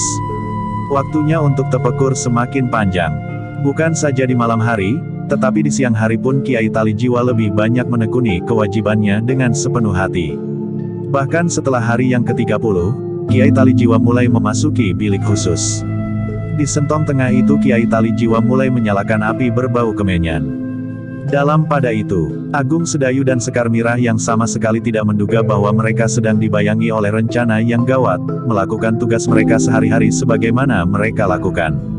Agung Sedayu masih juga menyisihkan waktu untuk membawa Gelagah Putih ke dalam sanggar. Namun demikian, pada keduanya mulai terasa sesuatu yang asing. Sekar Mirah yang setiap hari pergi juga ke barak sebagaimana juga Agung Sedayu, merasakan satu pengaruh yang tidak dikenalnya. Di saat-saat ia berjalan pulang bersama Agung Sedayu, ia merasa tanah perdikan itu begitu sepi. Apalagi ketika mereka sudah berada di rumah. Di bawah nyala lampu minyak yang berkeredipan. Di saat-saat mereka makan ditemani oleh Gelagah Putih. Bagi Sekar Mirah, Agung Sedayu seakan-akan mengalami perubahan sikap. Seolah-olah Agung Sedayu itu tidak banyak lagi menghiraukannya. Ia lebih banyak berbuat sesuatu bagi Gelagah Putih. Selebihnya hampir seluruh waktunya dipergunakannya bagi tanah perdikan menoreh. Ketika Sekar Mirah berada di halaman rumahnya di sore hari, setelah ia pulang dari barak bersama Agung Sedayu, hatinya menjadi berdebar-debar ketika ia melihat Prastawa berkuda lewat di depan rumahnya. Tetapi Prastawa itu tidak berhenti. Bahkan berpaling pun tidak. Anak muda itu sombong sekali, berkata Sekar Mirah di dalam hatinya, untuk apa ia lewat di depan rumah ini tanpa berhenti sama sekali. Selagi Sekar Mirah termenung, tiba-tiba saja ia terkejut karena terdengar suara Agung Sedayu di belakangnya, "Aku akan pergi ke padukuhan sebelah Mirah." "Oh," desis Sekar Mirah. "Aku ingin melihat tanggul susukan yang katanya pecah itu," berkata Agung Sedayu pula. "Silahkan Kakang," jawab Sekar Mirah. "Gelagah Putih akan pergi bersamaku," berkata Agung Sedayu kemudian. Sekar Mirah mengangguk, sementara Gelagah Putih telah berlari-lari turun tangga pendapa. Sejenak kemudian keduanya telah pergi. Sekar Mirah yang sendiri di rumahnya merasa menjadi semakin sepi. Kehadiran Gelagah Putih tidak banyak memberikan arti lagi kepadanya. Bahkan bersama Gelagah Putih Agung Sedayu semakin sering keluar rumah. Apa artinya semuanya ini? Pertanyaan itu mulai bergejolak di dalam hati Sekar Mirah. Namun dalam pada itu, Agung Sedayu pun merasakan sesuatu yang tidak dimengertinya pada tubuhnya. Pada saat-saat tertentu terasa sendi-sendinya terasa letih. Seakan-akan kekuatan yang ada di dalam tubuhnya mulai susut dari hari ke hari. Tetapi pada saat-saat tertentu, jika kegelisahan itu merayapi jantungnya tanpa dapat dikendalikan, maka Agung Sedayu telah pergi ke tempat yang terasing. ia tidak membiarkan perasaan itu bermain di dalam dirinya.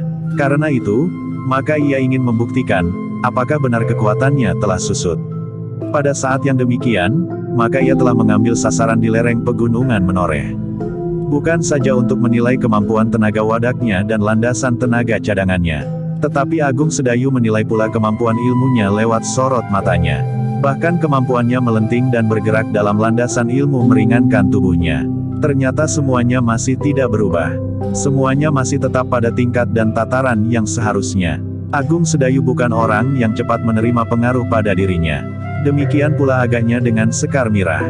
Karena itu, maka yang terjadi di dalam diri mereka itu pun tidak luput dari perhatian mereka dengan sungguh-sungguh. Meskipun masing-masing telah berusaha untuk menilai apa yang sebenarnya sedang mereka hadapi. Sebenarnya lah mereka memang bukan orang kebanyakan. Karena itu, maka mereka tidak menerima segala yang terjadi atas diri mereka itu begitu saja. Bahkan Sekar Mirah pun menjadi heran kepada diri sendiri, bahwa perhatiannya kepada Prastawa menjadi semakin besar. Ada yang asing pada diriku, berkata Sekar Mirah kepada diri sendiri, mungkin pengaruh kesepianku yang terasa semakin mencengkam, karena Kakang Agung Sedayu terlalu sering meninggalkan aku di rumah. Tetapi Sekar Mirah bukan orang yang tertutup sebagaimana Agung Sedayu. Ia lebih terbuka seperti Swandaru. Karena itu, maka ia tidak lebih senang menyimpan perasaan asing itu di dalam dirinya. Karena itu, maka ternyata Sekar Mirah lah yang lebih dahulu menyatakan perasaan itu kepada Agung Sedayu daripada Agung Sedayu sendiri. Ketika keduanya duduk di amben bambu setelah makan malam dikawani oleh Gelagah Putih, maka Sekar Mirah itu pun berkata, "Kakang, apakah aku boleh mengatakan sesuatu?" Agung Sedayu mengerutkan keningnya, namun ia tidak dapat menolaknya, betapapun ia tidak dapat mengatakan perasaan tentang dirinya itu lebih dahulu. "Apakah ada sesuatu yang penting, Mirah?" bertanya Agung Sedayu kemudian. "Menurut pendapatku, ada sesuatu yang wajib aku katakan kepadamu Kakang. Untuk kepentingan kita berdua," jawab Sekar Mirah. Agung Sedayu menarik nafas dalam-dalam. Namun kemudian katanya, "Jika hal itu kau anggap penting, dan berguna bagi kita berdua, maka sebaiknya, katakanlah." Sekar Mirah menarik nafas dalam-dalam. Sekilas ia memandang Gelagah Putih yang gelisah. "Kakang," berkata Gelagah Putih kemudian dengan tersendat-sendat, "jika Kakang ingin berbicara dengan Bokayu, sebaiknya aku keluar sebentar. Mungkin ada sesuatu yang tidak seharusnya aku dengar." "Tidak Gelagah Putih," Sekar Mirah lah yang menyahut, "kau duduk saja di situ. Kau sudah cukup dewasa sekarang. Karena itu, kau boleh mendengar persoalan yang akan aku bicarakan dengan Kakang Agung Sedayu." Gelagah Putih masih tetap termangu-mangu. Namun Agung Sedayu kemudian berkata, "Duduk sajalah di situ Gelagah Putih." Gelagah Putih tidak jadi beringsut. Tetapi kepalanya pun kemudian menunduk dalam-dalam. Ia menjadi cemas, bahwa persoalan yang akan dibicarakan oleh Sekar Mirah dan Agung Sedayu itu berkisar kepada dirinya. Bersambung ke jilid 160.